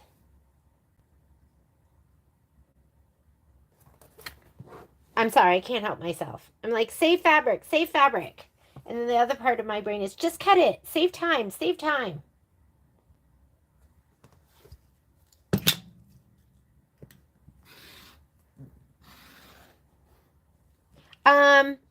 Somebody was telling me, I think it was Cheryl. Cheryl was telling me that she gave her son her cutter because he has arthritis. So maybe it's easier in the hand just to do that. Cheryl, you there? Did you tell me that? So maybe with arthritis, not gripping it is easier. Not putting your hand on the whole thing.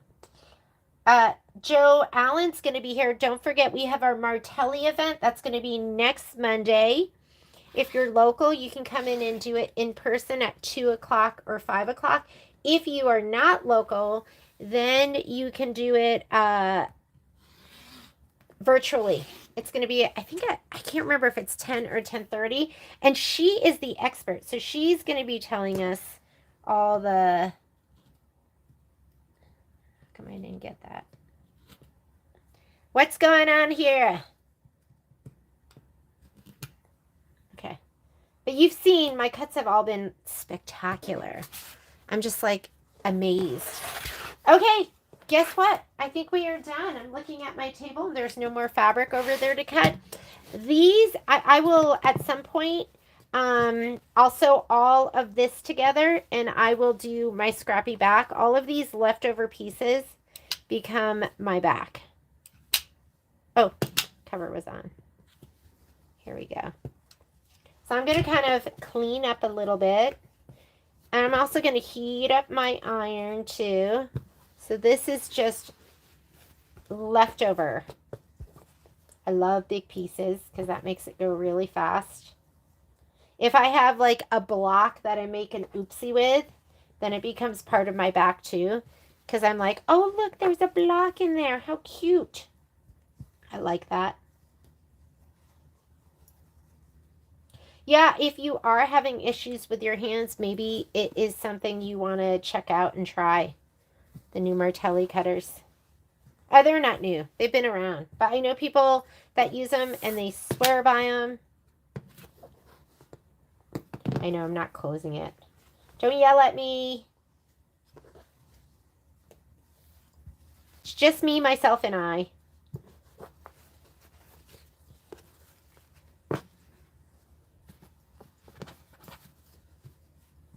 Me, myself, and I don't want this. That's like ick.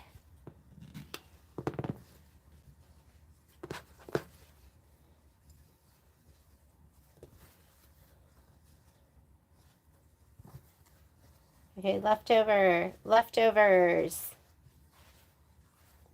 That's one of those things when I do my scrappy back, I just like to put like a good show on the television and then just piece mindlessly.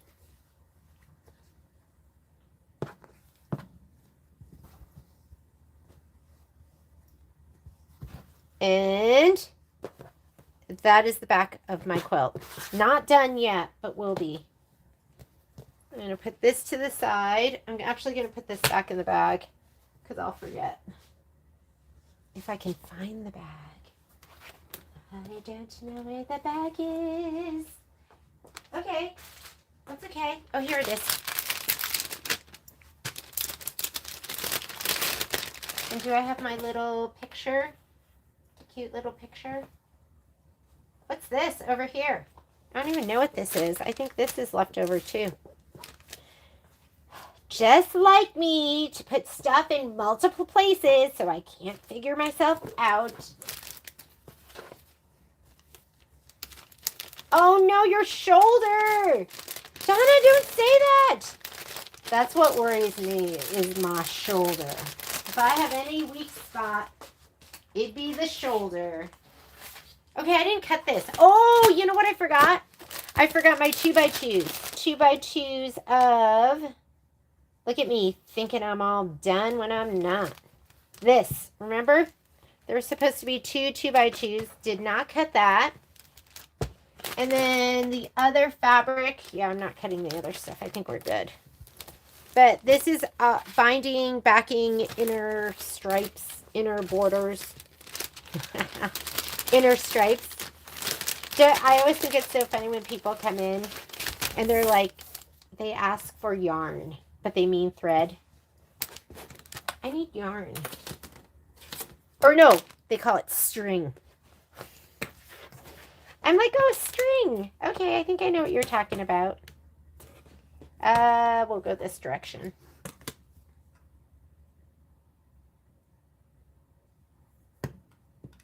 Two by twos? Yes.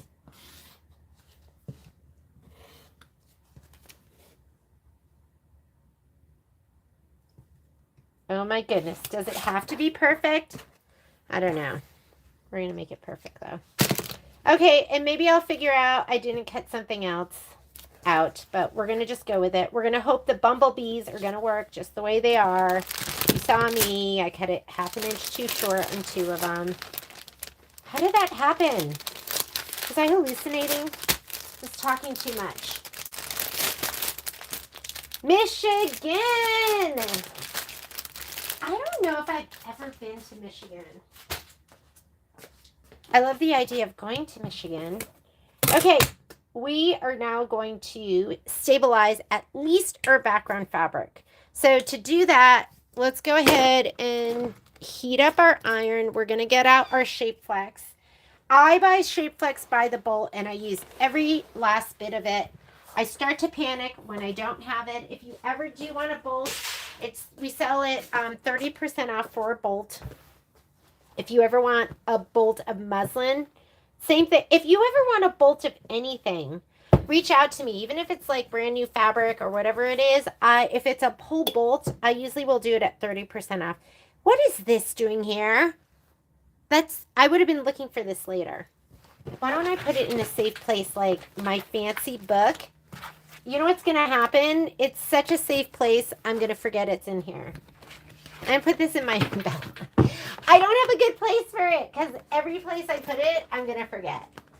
Where is the survey again? So if you look up cute as a bug, or just type in on our site demo day, December demo day. It's the one that says Wallflower Quilt and December demo. That's the one, and it's in the description is a link to the survey. I'll have to have Patrick show you guys during the live feed. We'll have to like bring it up. Alrighty, here we go. Here is my Shape Flex on the bolt. So anytime you see fusible woven, Kimberbell has a product, OESD has a product. I'm sure Floriani has a product. So all the different manufacturers have their fusible woven, but I just use Shape Flex. This is SF101. There's a lightweight and then there's this regular one. This is the one I use, SF101. The first time I ever used it was for a Amy Butler bag. She had you beef up the fabric by using the Shape Flex. It just gives it more body. It also adds another layer of stabilization. So, and what I like to do is lay it out just like this. Lay it out. Ladies and gents, just roll it out.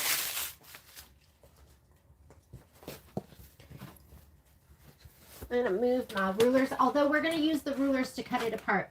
Because what you don't want to do is have to measure all your Shape Flex and cut it out to all those measurements. You're going to just lay it out and then put your pieces down and then cut it out. So much easier. We like easy. We don't like it hard.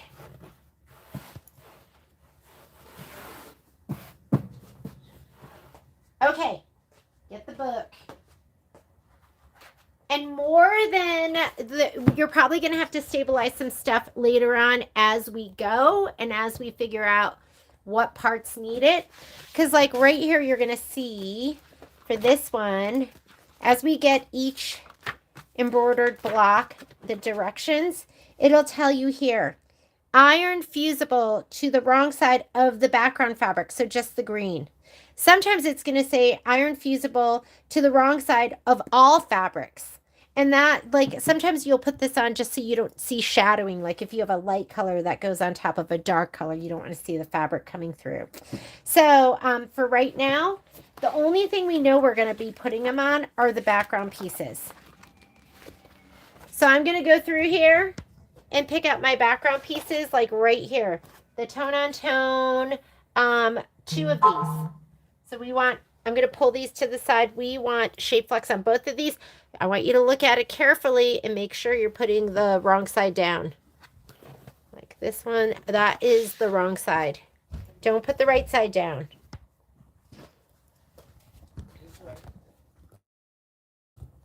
Here comes Mr. Patrick. Oh, look. You don't want to go in the backyard? You want to come inside, Pop? Okay. See how I'm hanging over a little bit? That's okay. This is a background piece and you're going to be trimming off about a 1/2 inch.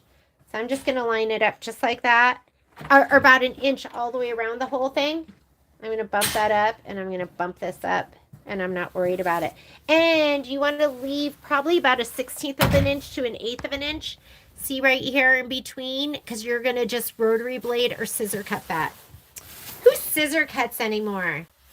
You're right. I didn't have time. I took a bite. You just take a bite. I took a bite. I loved it. Ask them. I was like, oh my goodness, this is so delicious. But I've been working. I can't sit here chewing. I can't sit here. You guys will hear me chew because my headset makes it where you hear it. Do you want me to show you where to find it? All right. Hang on. Let me grab my computer for you. I almost dumped my coffee. We did a live feed, and sometimes I'll read the comments, and somebody left a comment, and it was like, she was mad that we were eating. I can totally get it, too. She was like, eating on the live feed? No, thank you. I won't watch again. So now I'm scared to, like, eat anything, because it is, you don't want to hear that. Okay, ready? If you go, how do I close this? How do I get rid of this? I don't even know how I pulled that up. Oh my goodness. I do not want to see more. Oh, okay. We're going from bad to worse. Okay. Anyways. Oh my goodness. Okay, I'm going to open up another window. There we go. All right. So if you go to our YouTube channel, A1, or you know what? I can type in, let's go to YouTube, because that's where I put it. And in the search bar, just put A1 Reno and type in December demo. And we don't want that one. That was last year. Oh, we don't. This is going to be confusing. This is a bad video. I think this is the one where the sound doesn't match. This is the one that you're looking for. The one that says Kimberbell Mystery Wallflower Quilt, cute as a bug, as well as December demo days. I'm going to add to that. I'll add with survey.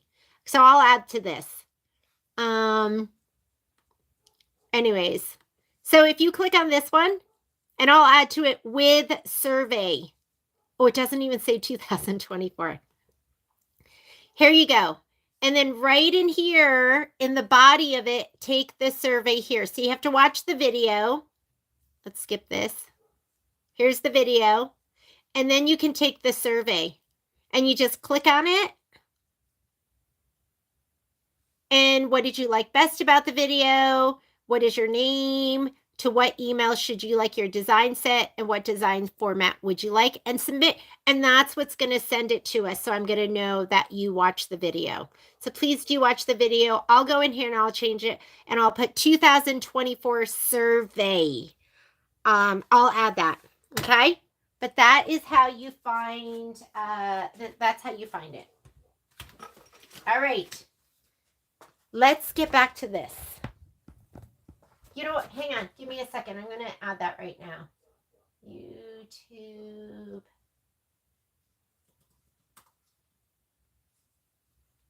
Because I don't want to forget. And I it's hard to find, right? Oh my God, I get it. Content. Here it is. I'm going to change the title of it. Demo Days 2024 with survey.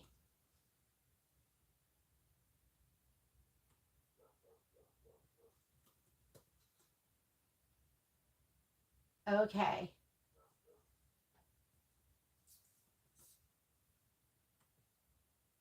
Okay, December demo days 2024 with survey has been added, so you should be able to find that. And again, let's get back to our background. So this one has a background too. So, both of your 8.5 by 10.5. I think all of those are basically going to be in here. Let's grab both of these. These two. This is background. These two are background. The plaid is background. Let me get back over here. Yeah.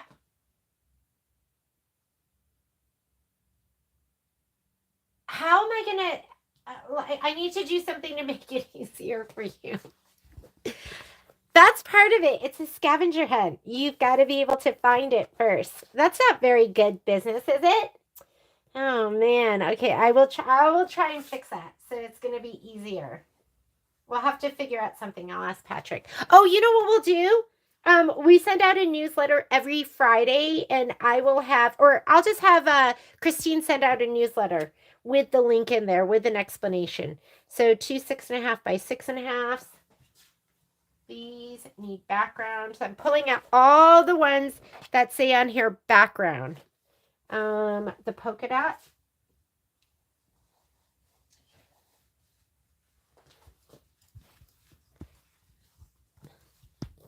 I didn't see this fabric. I did not see this fabric. Did you guys see that fabric? Shoot. Uh-oh. Okay, you're going to have to check your kits because my kit does not have that. I guess I'm going to be mailing. All right. We'll go back to that. I'll just send out a note. The green pretty petals. I did not see that in my kit. Okay, green pretty petals.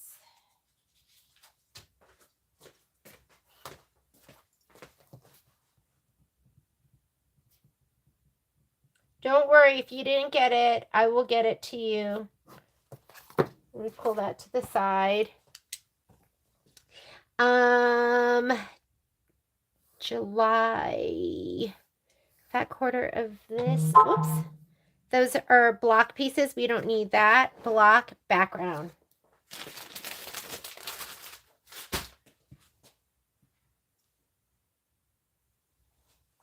Whoop. 2 6.5 by 6.5. Flower. Honeycomb.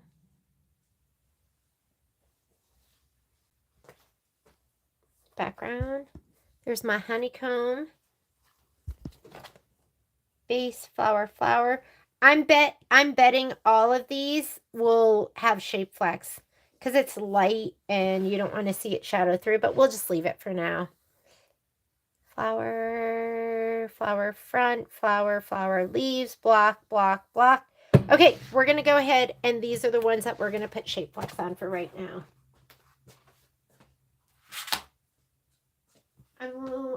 But where is the demo for this year?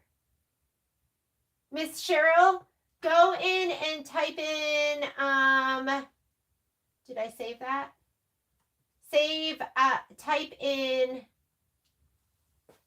demo 2024 with survey. And I will do something easier to make it so you can find it. But the survey, in the description is a link to the survey. All right, so I'm going to go ahead and line all these up. I'm a little worried that I didn't have green pretty petals because now I'm worried that some of you do not have green pretty petals. So check your kits and send me a note if you do not have it. And the fabric I'm talking about is, where did I put my book? The fabric I'm talking about is the fabric for this. This is what you need. And I think my kit didn't have it. So I'm worried that some of you might not have it. Send me a note. You need it. I got to get it out to you. Because that's going to be our first block that we're doing. I want you to know that I'm hanging over the edge a little bit. And that's okay. That's okay. Because remember with the background pieces, when you go to trim them, you trim about an inch off all the way around.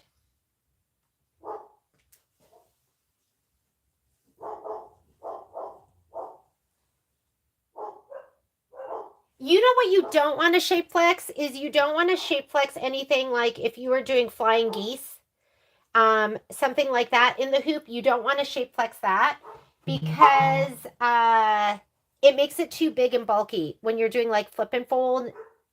So just don't do that. And I don't think it's going to hurt. The other thing I don't really shape flex is I don't shape flex my, what do you call it? The quilting pieces, the ones, the filler blocks. I don't shape flex those, but you can. And I know people that do shape flex it. So if you want to go ahead and shape flex everything, go for it. I don't think it's going to hurt. So a lot of times I don't press this down super well, because I'm going to press it again from the other side once I cut them all apart. You're going to have 2 goes of it.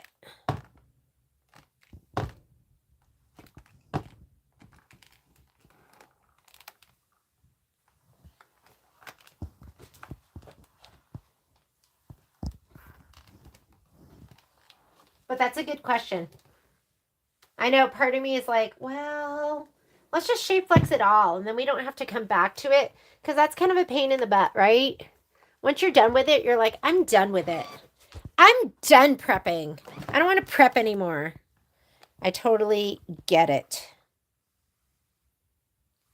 Don't put your iron on the shape flex. That little strip doesn't really get anything on your iron, but if you were to put your iron on like a big chunk that doesn't have fabric on it, that's going to get on your iron and make it icky.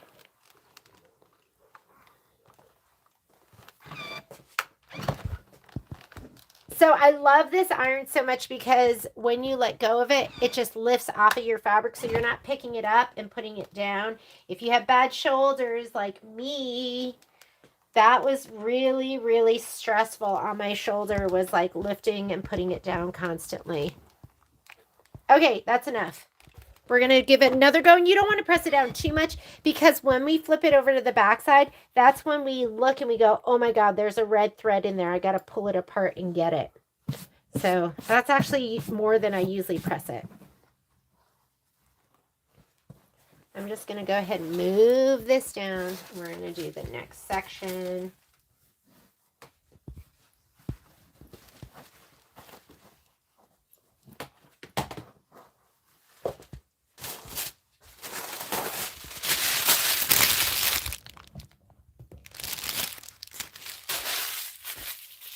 Well, my iron is wrapped up with my filming cord. Hang on. Did the Cute as a Bug fabric kits get sent out? Cute as a Bug has not. I think those orders just went in over the last couple of days. Patrick and I have been in the store, so those will get sent out. Cute as a Bug. Depends on when you ordered it, Rebecca, because we're cutting more kits right now. So send me an email and I can give you tracking if yours has been sent out.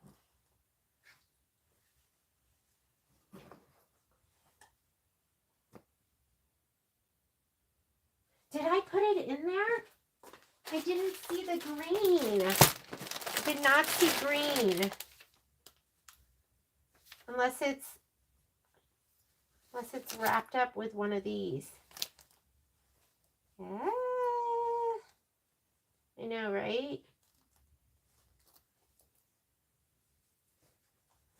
Yes, I did not see green in mine. So I'll unfold it later, because maybe it is. It was a fat quarter. It should have been with my fat quarters. So, little worried. And we'll talk to you guys about it in the live feed tomorrow. Unless maybe it fell on the floor. Don't see it.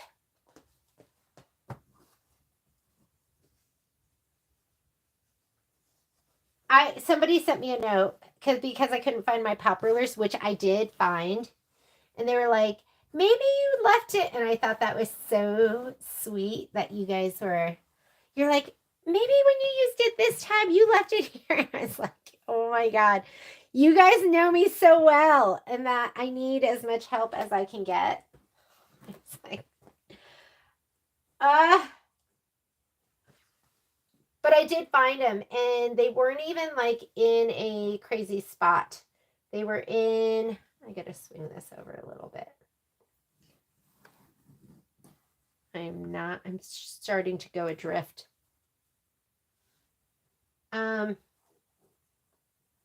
Yeah, they were kind of where I thought they would be, but they were just buried with stuff. Buried with UFOs.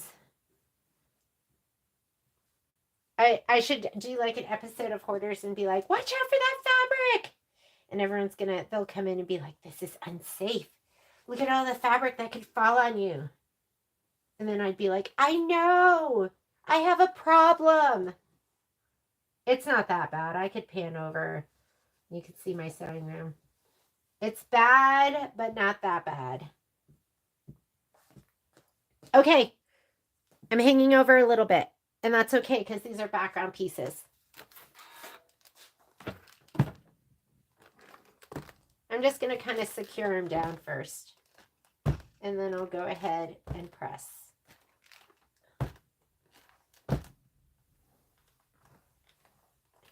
And then even then, I'm not going to do an amazing job of pressing them because I'm going to cut them apart.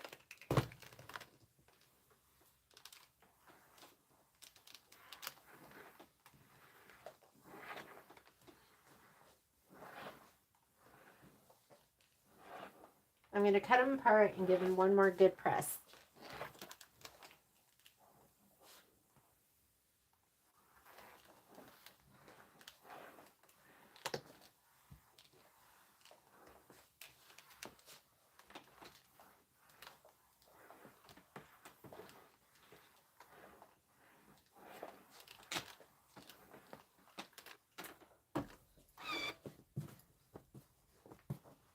All right, let's keep going, unfold it. Rochelle, I think you're right. I think I'm just going to go ahead and the light colored pieces, I'm just going to shape flex them right now. I just don't feel like doing it again. You know when you got the iron out, you're set, and then you don't want to iron it again.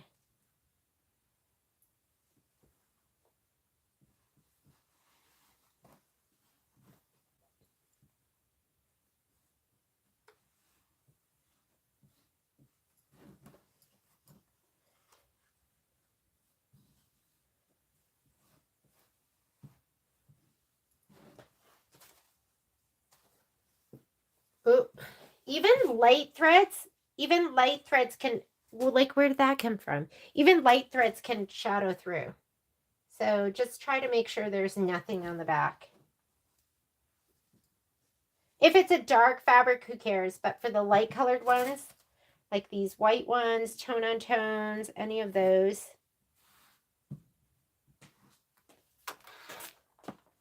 Oh, but you know what? I don't want to press them if they're going to be for a piece block. And I'm betting you there's going to be a piece block. There's got to be a piece block. I personally loved piece blocks in the hoop, unless they're silly ones. Sometimes you're like, really? It would have been so much faster if I had just pieced that the old-fashioned way.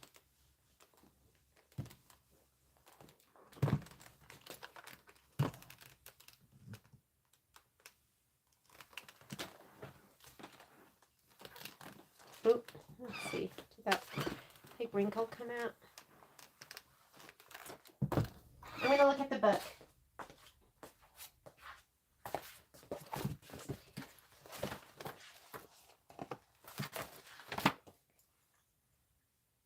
Background, stem, background, background, background.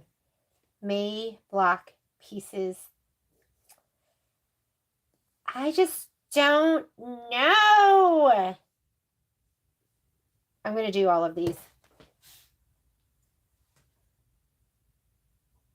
Because this says, look at it with me. Body base, yes. Flower, flower, flower, yes. I'm going to do all of those. This is dark color, doesn't need it. Background. Oh, we already did. Oh, I didn't do those. Where's my, I think, oh, you know what happened? Did I lose focus because I got all distressed that I didn't have the So this was background. I haven't put this down. So we're going to put this down. We're going to do these. We did that. That's kind of darker. I don't think that's going to shadow through. Dark, dark, dark, dark. Don't have that. We did that, did that. May block pieces 3, 6, and 9. That makes me feel like that's going to be a pieced block. I'm not going to do this one. You don't want it too bulky. Background, background, stem, background. These. Okay, that again makes me go, that's going to be too bulky. So the only thing I'm going to do right now is I'm going to do these 2 yellow polka dots, which I forgot. Oh my goodness, there's so much we're not going to be able to do. We're not going to be able to sort. The only one you're going to be able to sort is the cute as a bug block, which I can't even sort because I don't have the fabric.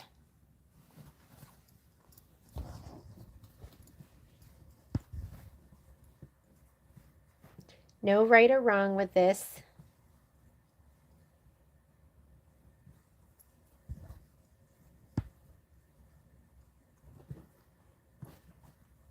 It's like Tetris, like just fit it in there the best you can.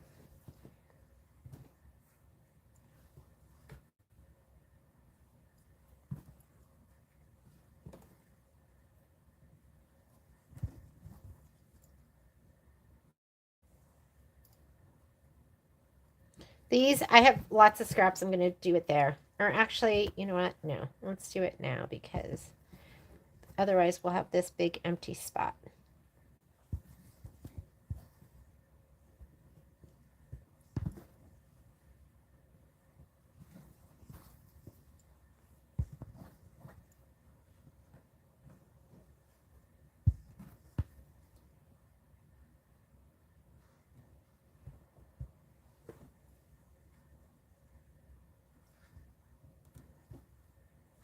I'm going to put this on something else, but I'm going to do this for now. Okay.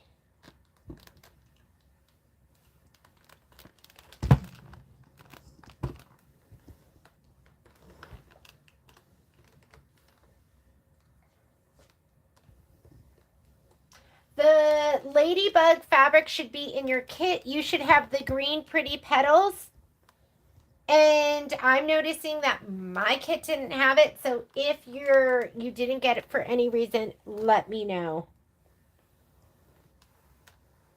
And let me know soon because I got to get that to you. I mean, I have until the 13th, but I want to get it popped in the mail to you now.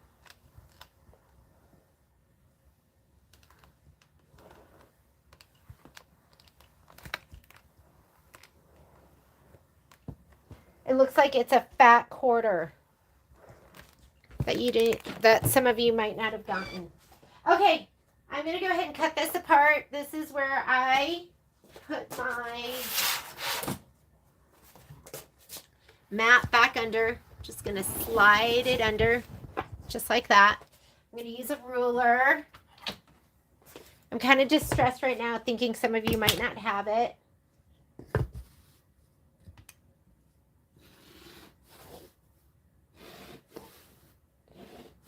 And just cut these apart. We're going to give them one more press from the backside, so don't worry about it right now.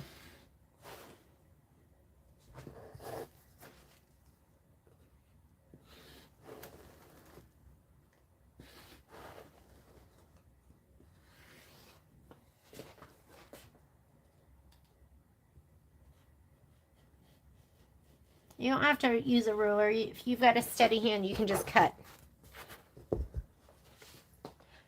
I'm going to do this on something else. Let me get this out of the way, make myself some room. Here we go. I think a ruler just makes it a little bit quicker and a little bit easier. And you might have a little bit of an edge left. That is totally fine.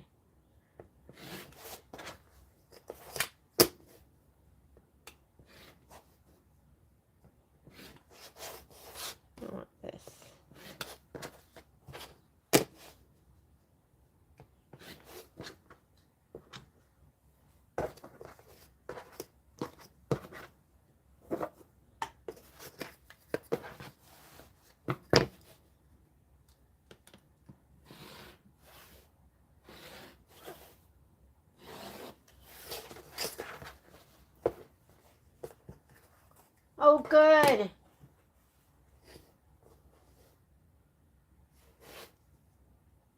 Hopefully mine's the only one.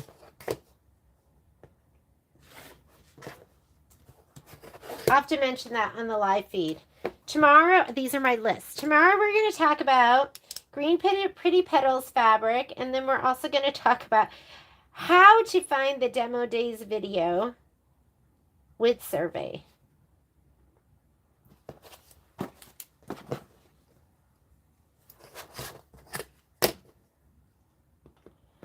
Oh, you know what? I can add the link too. I'll add it to where people are buying fabric too, right? We'll put it in there.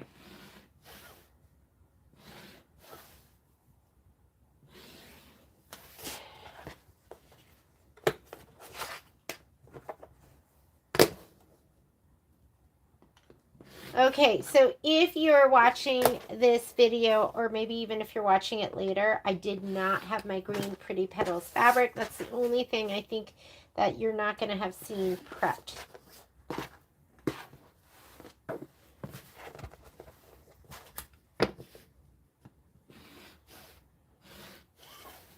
Well, and then there's other things we can't really do. We can't group.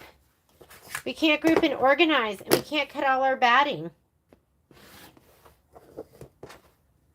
Oop. I don't like having that much shape flex hanging off the edge. So I'm going to cut it off.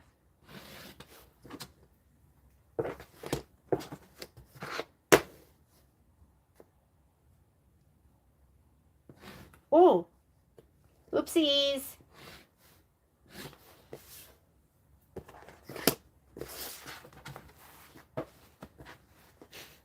I feel like I say oopsie too much, meaning I make too many oopsies.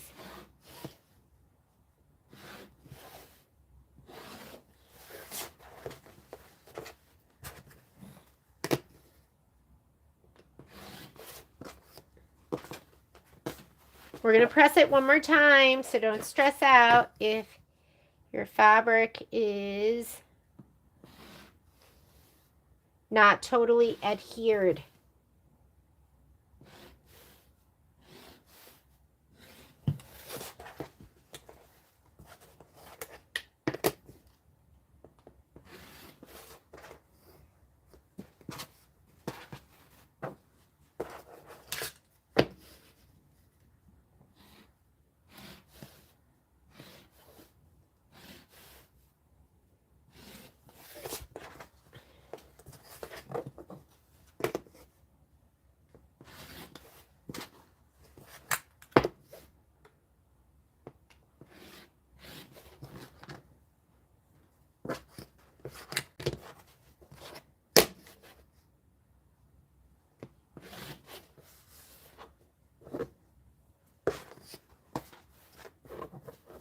Oh, I was trying to separate it. There was nothing to separate. It's just my imagination.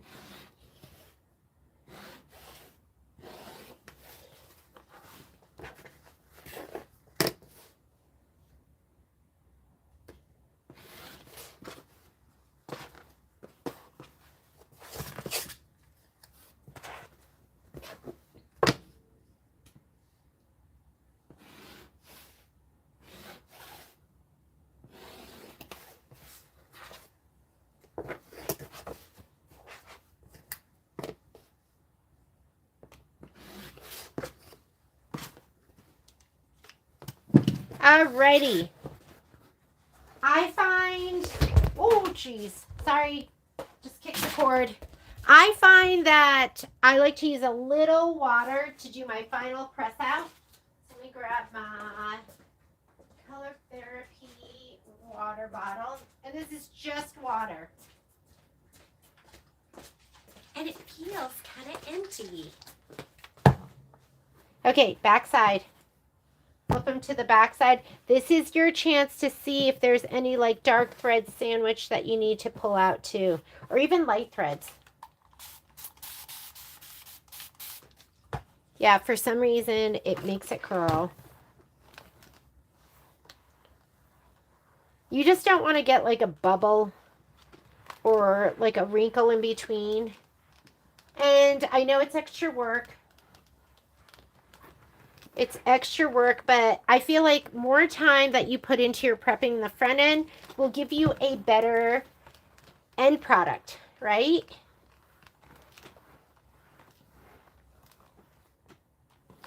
And we just do it once. It's so nice to have all of this done, and then you just grab it as you go. It's going to be really easy to prep too. I mean, for the ladybug, it was just a piece of batting and 2 pieces of applique fabric, and see that? What is that in there? What's in there? If it was like right on the edge, I would leave it.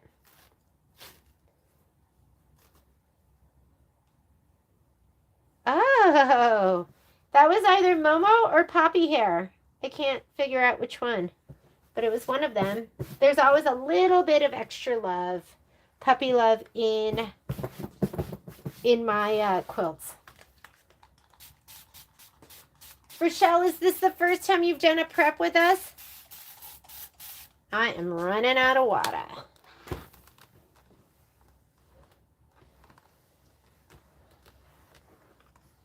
I've probably changed since the first quilt I've done. The very first Kimberbell quilt I did is still unfinished, sitting on my shelf. And at that time, we didn't carry fabric, so I bought like a really pretty Moda, might have even been Sweetwater, fat quarter bundle. And I didn't even make it past the first block. And I mean, if you look at the difference between Kimberbell's first embroidery books and the ones they have now, like, they have got it dialed in. I like their instructions. And you know, I'm just used to them too, but they're my favorite instructions. I feel like they're the most thorough. I like that they have written instructions and then they have picture instructions. I like all their symbols and all their icons. And what's this? Something ick in there. But their first books aren't, I mean, they're not as detailed. They're still great, not as detailed. And hang on, I'm gonna go fill up some water. You can come with me because, like I said, I have my headset on. Bathroom is right next to my sewing room. Patrick just cleaned up the garage, so there's all sorts of boxes and things.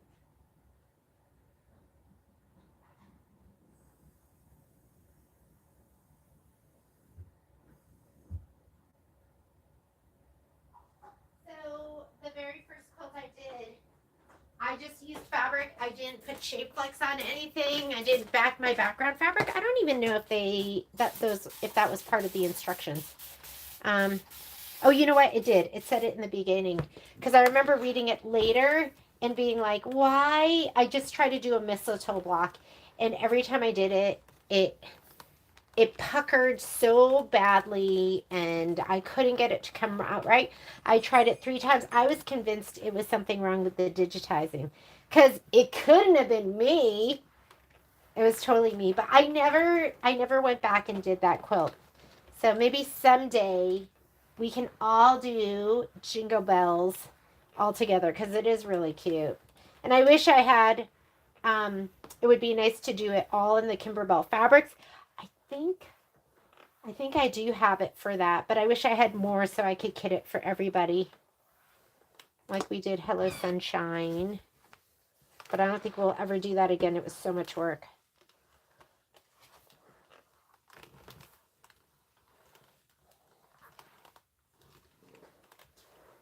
Yay! I'm so glad, Lynn. I'm stressing out. Who doesn't have their green pretty petals? I'm hoping it's just me. But if you got your kit from us, look through it and make sure you have your green pretty petals. It should be folded up with your fat quarters.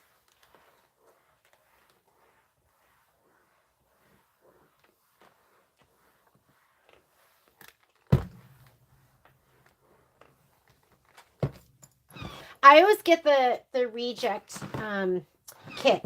Like, I'm like, if there's something icky or a wrong cut or something not right, give it to me. Because I just make it work. So maybe that's what happened. They're like, we're not even going to put that fabric in for Jeannie. Let's just make her figure it out. Okay, remember, before you do your final press, look and make sure there's nothing icky in between your layers. Especially red thread. I'm amazed at... Do you see this?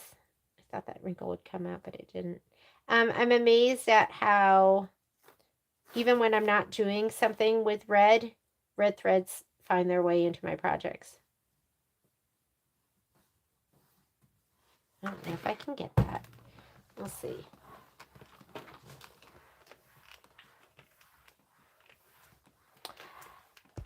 Who's excited to see what Lynn's going to do with her quilt? If you don't know Lynn takes her, if you've ever seen Spinal Tap, and they're talking about like the speakers and the volume, and most speakers go to 10. Well, Lynn goes to an 11, maybe even a 12 or a 13, but Lynn is inspiration for all of us to see what we can do to make ours even more special. If you saw her Pumpkins and Potions, okay, that was ridiculously cute. Check it. Looks good. See, if you don't iron it a second time, see my bubbles? Like sometimes you get bubbles. You want to get all of those out. Lynn, I've had people ask like how you even organize your designs, that you can find, like you'll find a little spider on a dangling from a little, what do you call it? I know a spider web, but like a little piece of silk. Like, how do you find that? How, is it just cataloged in your brain?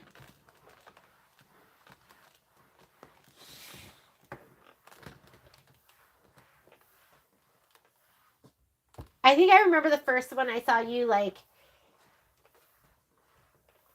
jazz up.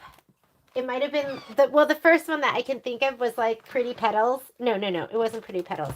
It was the one with the like the flower stand. And I think you added like lavender.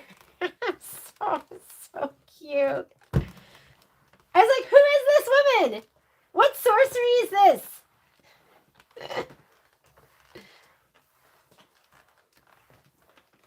And now every time we have a project, I always look forward to seeing what you're gonna do.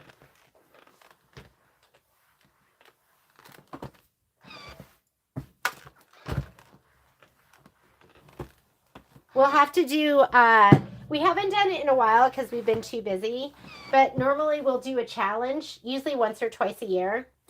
And I think our next challenge needs to be, do you see that? Look at that thread in there. Get him out before you press it down. What else is in here? I think that's it. We'll have to do, I think it's going to be, Lynn Geldmeyer is now going to be a verb. Your challenge is to Lynn Geldmeyer your project.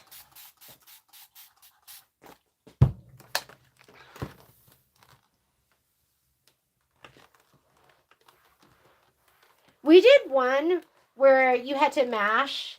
You had to do a mash of like 3 different embroidery designs. And our problem is we always do our challenge in the summer and then nobody participates because everyone's too busy. So I think we're going to have to do one maybe in the spring, but I'm going to keep you so busy. So last night I went on and ordered, because we're going to start doing some Jeanne Babbage. I think everyone really enjoyed that last one that we did. So we're going to be doing some Jeanne Babbage projects. My God, I just ordered all this organza for us to do. I think it's called Field of Flowers. It's a table runner. I'm going to do that with you. And then I ordered fabric to do Welcome Friends. Oh my God. Really cute.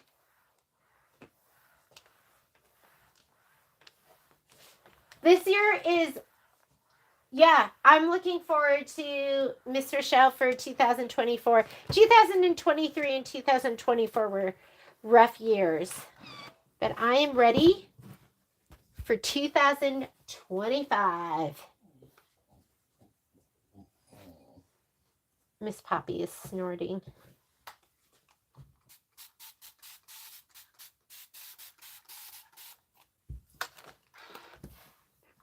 I don't know if Patrick and I we're tells you you're getting old when you both have surgery scheduled, right? But Patrick is having surgery in January. If you've ever noticed, hang on, I'm gonna let Miss Poppy out. If you've ever noticed on the live feeds, and you might not have seen it if you're not from there. If you're from here, you've all seen it. If you come into the store, but Patrick has a lipoma on the back of his neck that all the doctors have said, just leave it. Well, it's gotten to the point in the size where now they're all saying, you got to remove it. So he is going to be having that removed in January. And then I have one more surgery in February. So, and then hopefully we'll be done for a while, right? I call it his love bump. I'm going to miss it.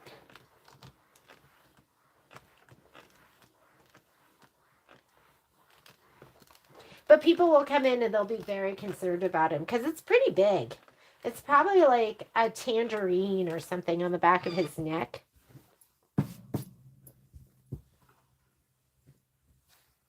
Okay, look for imposter threads.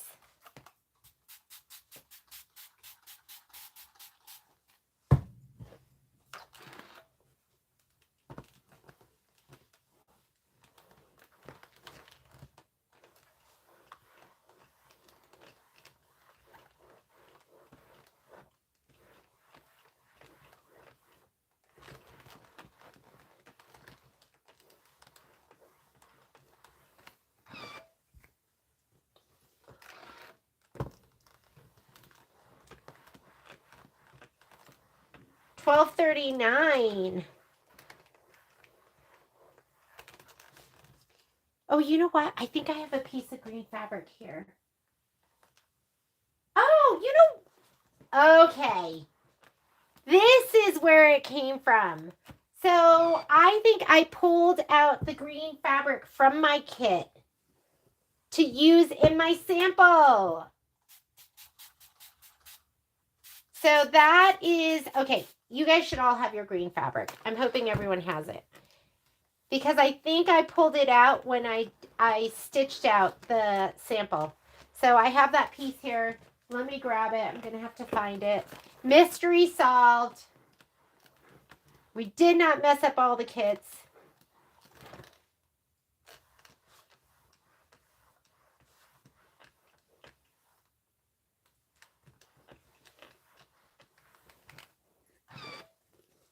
There's Miss Poppy. Sometimes our gate doesn't shut, and I never worry about it, but she will go outside the yard. She likes to go fence fight the neighbor's dog, and then she just hangs out. Sometimes she'll jump over the fence. But that's kind of the good thing about an Australian Shepherd is they don't really stray. They don't really go far. Our Husky, if he got out, he would take off. And then you would see me. I'd be like the crazy woman running in the neighborhood, going, Haiku, come here, Haiku. And then I would get close to him and he'd juke me. I'd be like, come here. And then he would totally play with me. So I got smart towards the end and I wouldn't chase him because he literally would we lived, I don't know, like quarter mile from the Truckee River. So he would go to the Truckee River, go for a swim, walk around the neighborhood, and then he'd come home.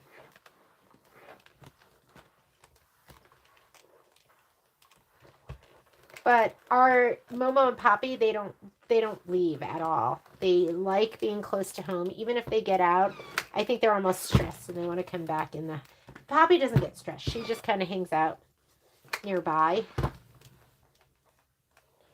Oh, so that's it. Wait, maybe, or maybe I brought home a fat quarter, but I have a fat quarter of the pretty petals.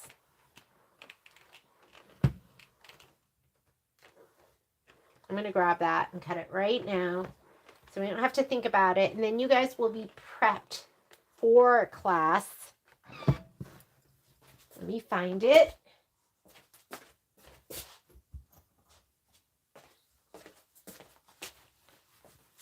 It looks like a fat quarter. So let me grab my instructions. What did we need? Oh, wow. There was a lot. So let me cut this. I'm going to shape flex it. I'm just going to finish it now so I don't have to think about it. Where is my... This is an important piece, so you don't want to be missing this. So we need 3.5 by 3.5. I need one more. I'm going to go this direction. 3.5, and then this is 6.5 by 6.5. So we need, that's going to be 18, 19.5. Do I have 19.5? Hang on, I'm measuring it over here. Nope, I gotta go this direction. 3.5. Hopefully we have enough this way.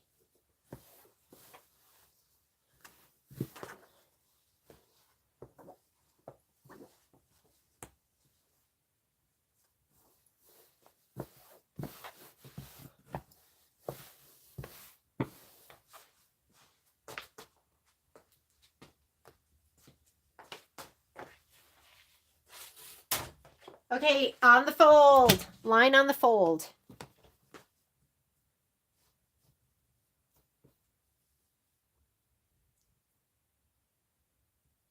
Clean off that one edge.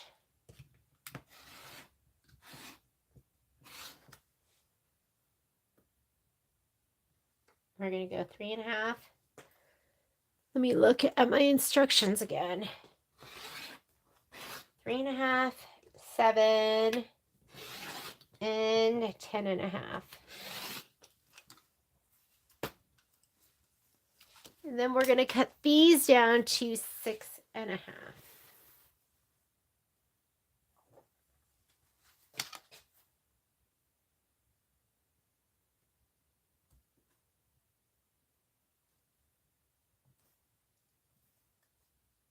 That over a little bit more. I just don't want any selvage in there. Okay, 6.5.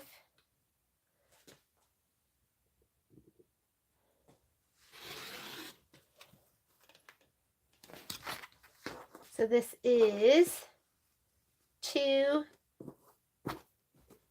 4, 6. Garbage. And then we have to cut these because we needed 9 total.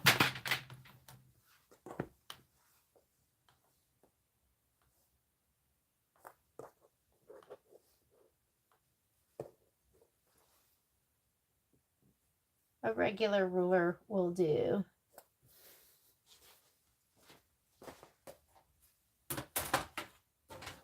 Oh my God, I have so many great rulers. I don't know what to choose from. This is one of my favorites. This is 6.5. So let's get it all lined up. So 3.5 by 6.5. Extra.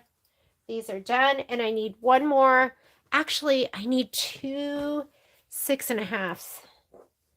Good thing. This looks like it is perfect. I don't care about this. Like, what am I going to do with this extra? So let's just cut it out.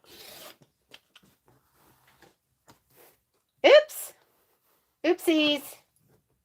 That's okay. Let's get it lined up here. 6.5. Okay.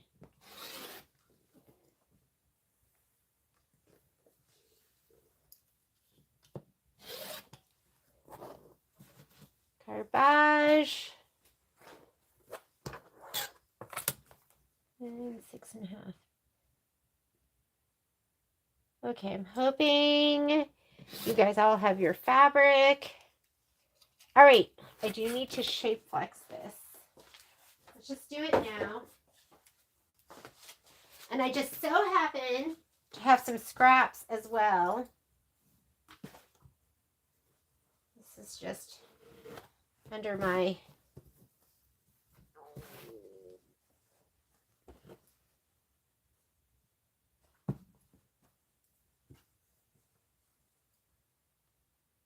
and then I can cut this apart. We're going to prep for this one. Whoop. Where's the rest? I'll just put it right here.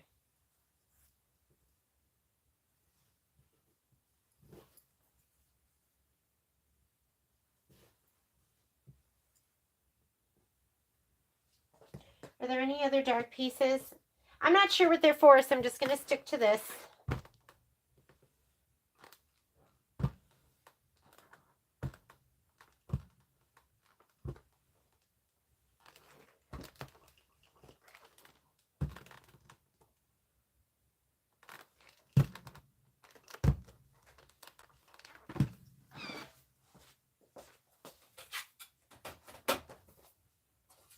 This is a new one in my collection. Isn't it cute?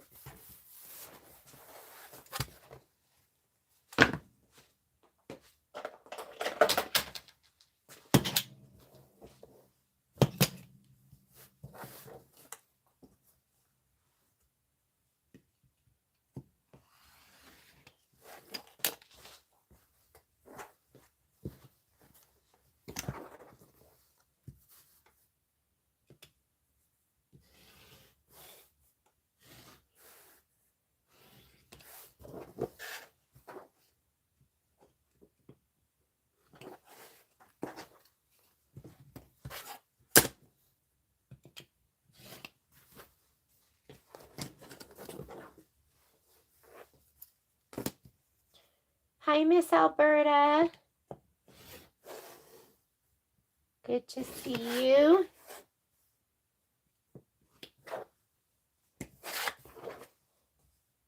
Okay, we are going to prep for one of the blocks. Oh, you know what we can do? We can actually cut some of our batting because you're going to know that if it's like a 6.5 by 6.5, then your batting size is going to be, we got to press these one more time. It's 4 by 4. So the 8.5 by 10.5, your batting size is going to be 6 by 8. I'm pretty sure.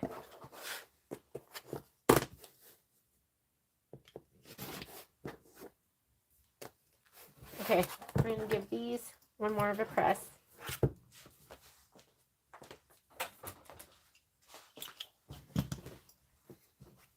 Check it. What is that? Those are just the stems.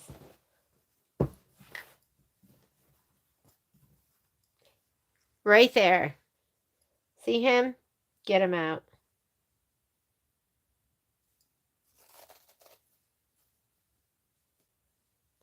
Especially if it's in the middle. If it's on the edge, like I said, if on the edge, it doesn't make a difference. But in the middle, get him out.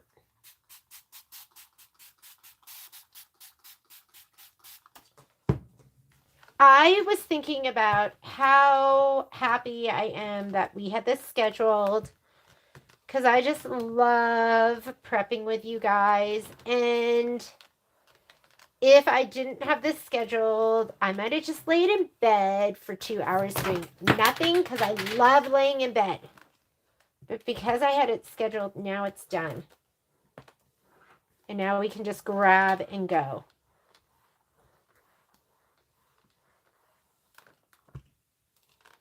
So thank you for being my date.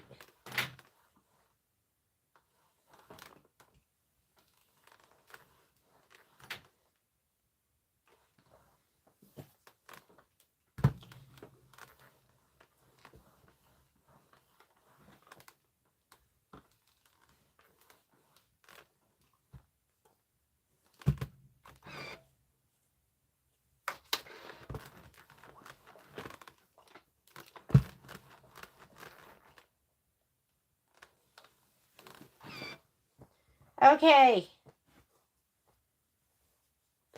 This is the only one we can really prep. So next thing that you're going to do is you're going to go to your instructions right here. And we need one background. Your quilting, like if it says 4x4, that is also the size of your batting. So I already have some that's pre-cut. So I'm going to grab a 4x4. If you don't, you're just going to go ahead and cut it. Not a big deal. If I can find my 4x4s here. So here's a 4x4 piece of batting. You're also going to need the body, which is a 3.5 by 3.5, and that is going to be the, let me grab all my fabric.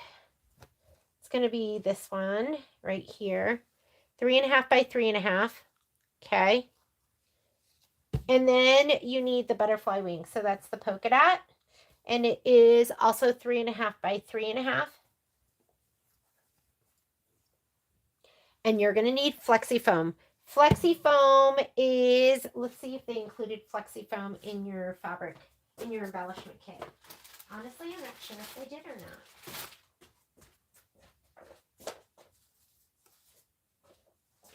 Where are you, embellishment kit?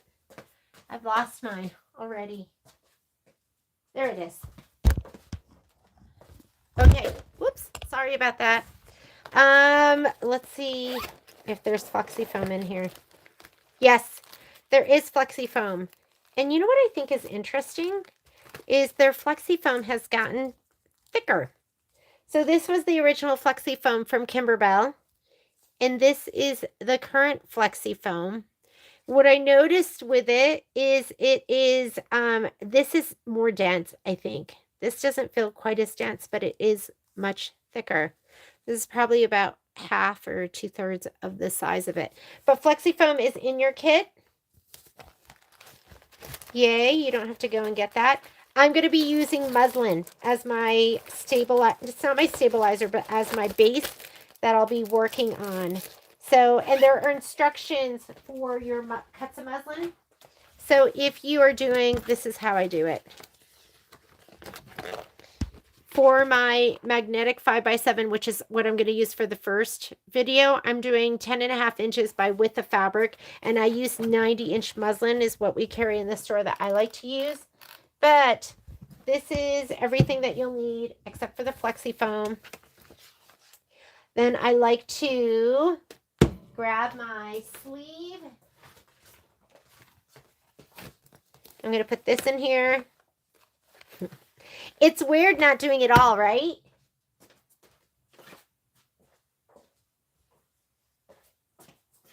I like to use painter's tape. I'm going to put this in here. This is just leftover flexi foam. I'm going to put this in here. I have so much leftover stuff that I like to use up. And then I'm just going to do with a Sharpie. Cute as a bug. And I am ready to go for, this is ready to go for our first sew along, which is going to be on December 13th. The rest of this, I'm just going to go ahead and put it in a nice little stack. And I'm going to put this in another one of my containers, or my little clear pouches. All of this will go together. This is probably a good candidate to be stabilized with Shape Flex, but I'm going to take this, put it all together, and then we will start stitching next Friday. If you can't make it, there will always be a video recorded version that you'll get, and then a live version too. And I think that's it. Late to the party. This is the prep. So what we just did is we just did the prep for the Wallflower Quilt, Cute as a Bug. We actually did the prep for the entire quilt the best that we could. And we will just we'll get stitching next week. If you haven't gotten your kit yet, my goal is to get them all to you hopefully midweek next week. but we are working really hard to get everything finished and cut for you. Have a great day. Be creative and make something awesome. We'll see you on the live feed tomorrow. Bye, guys.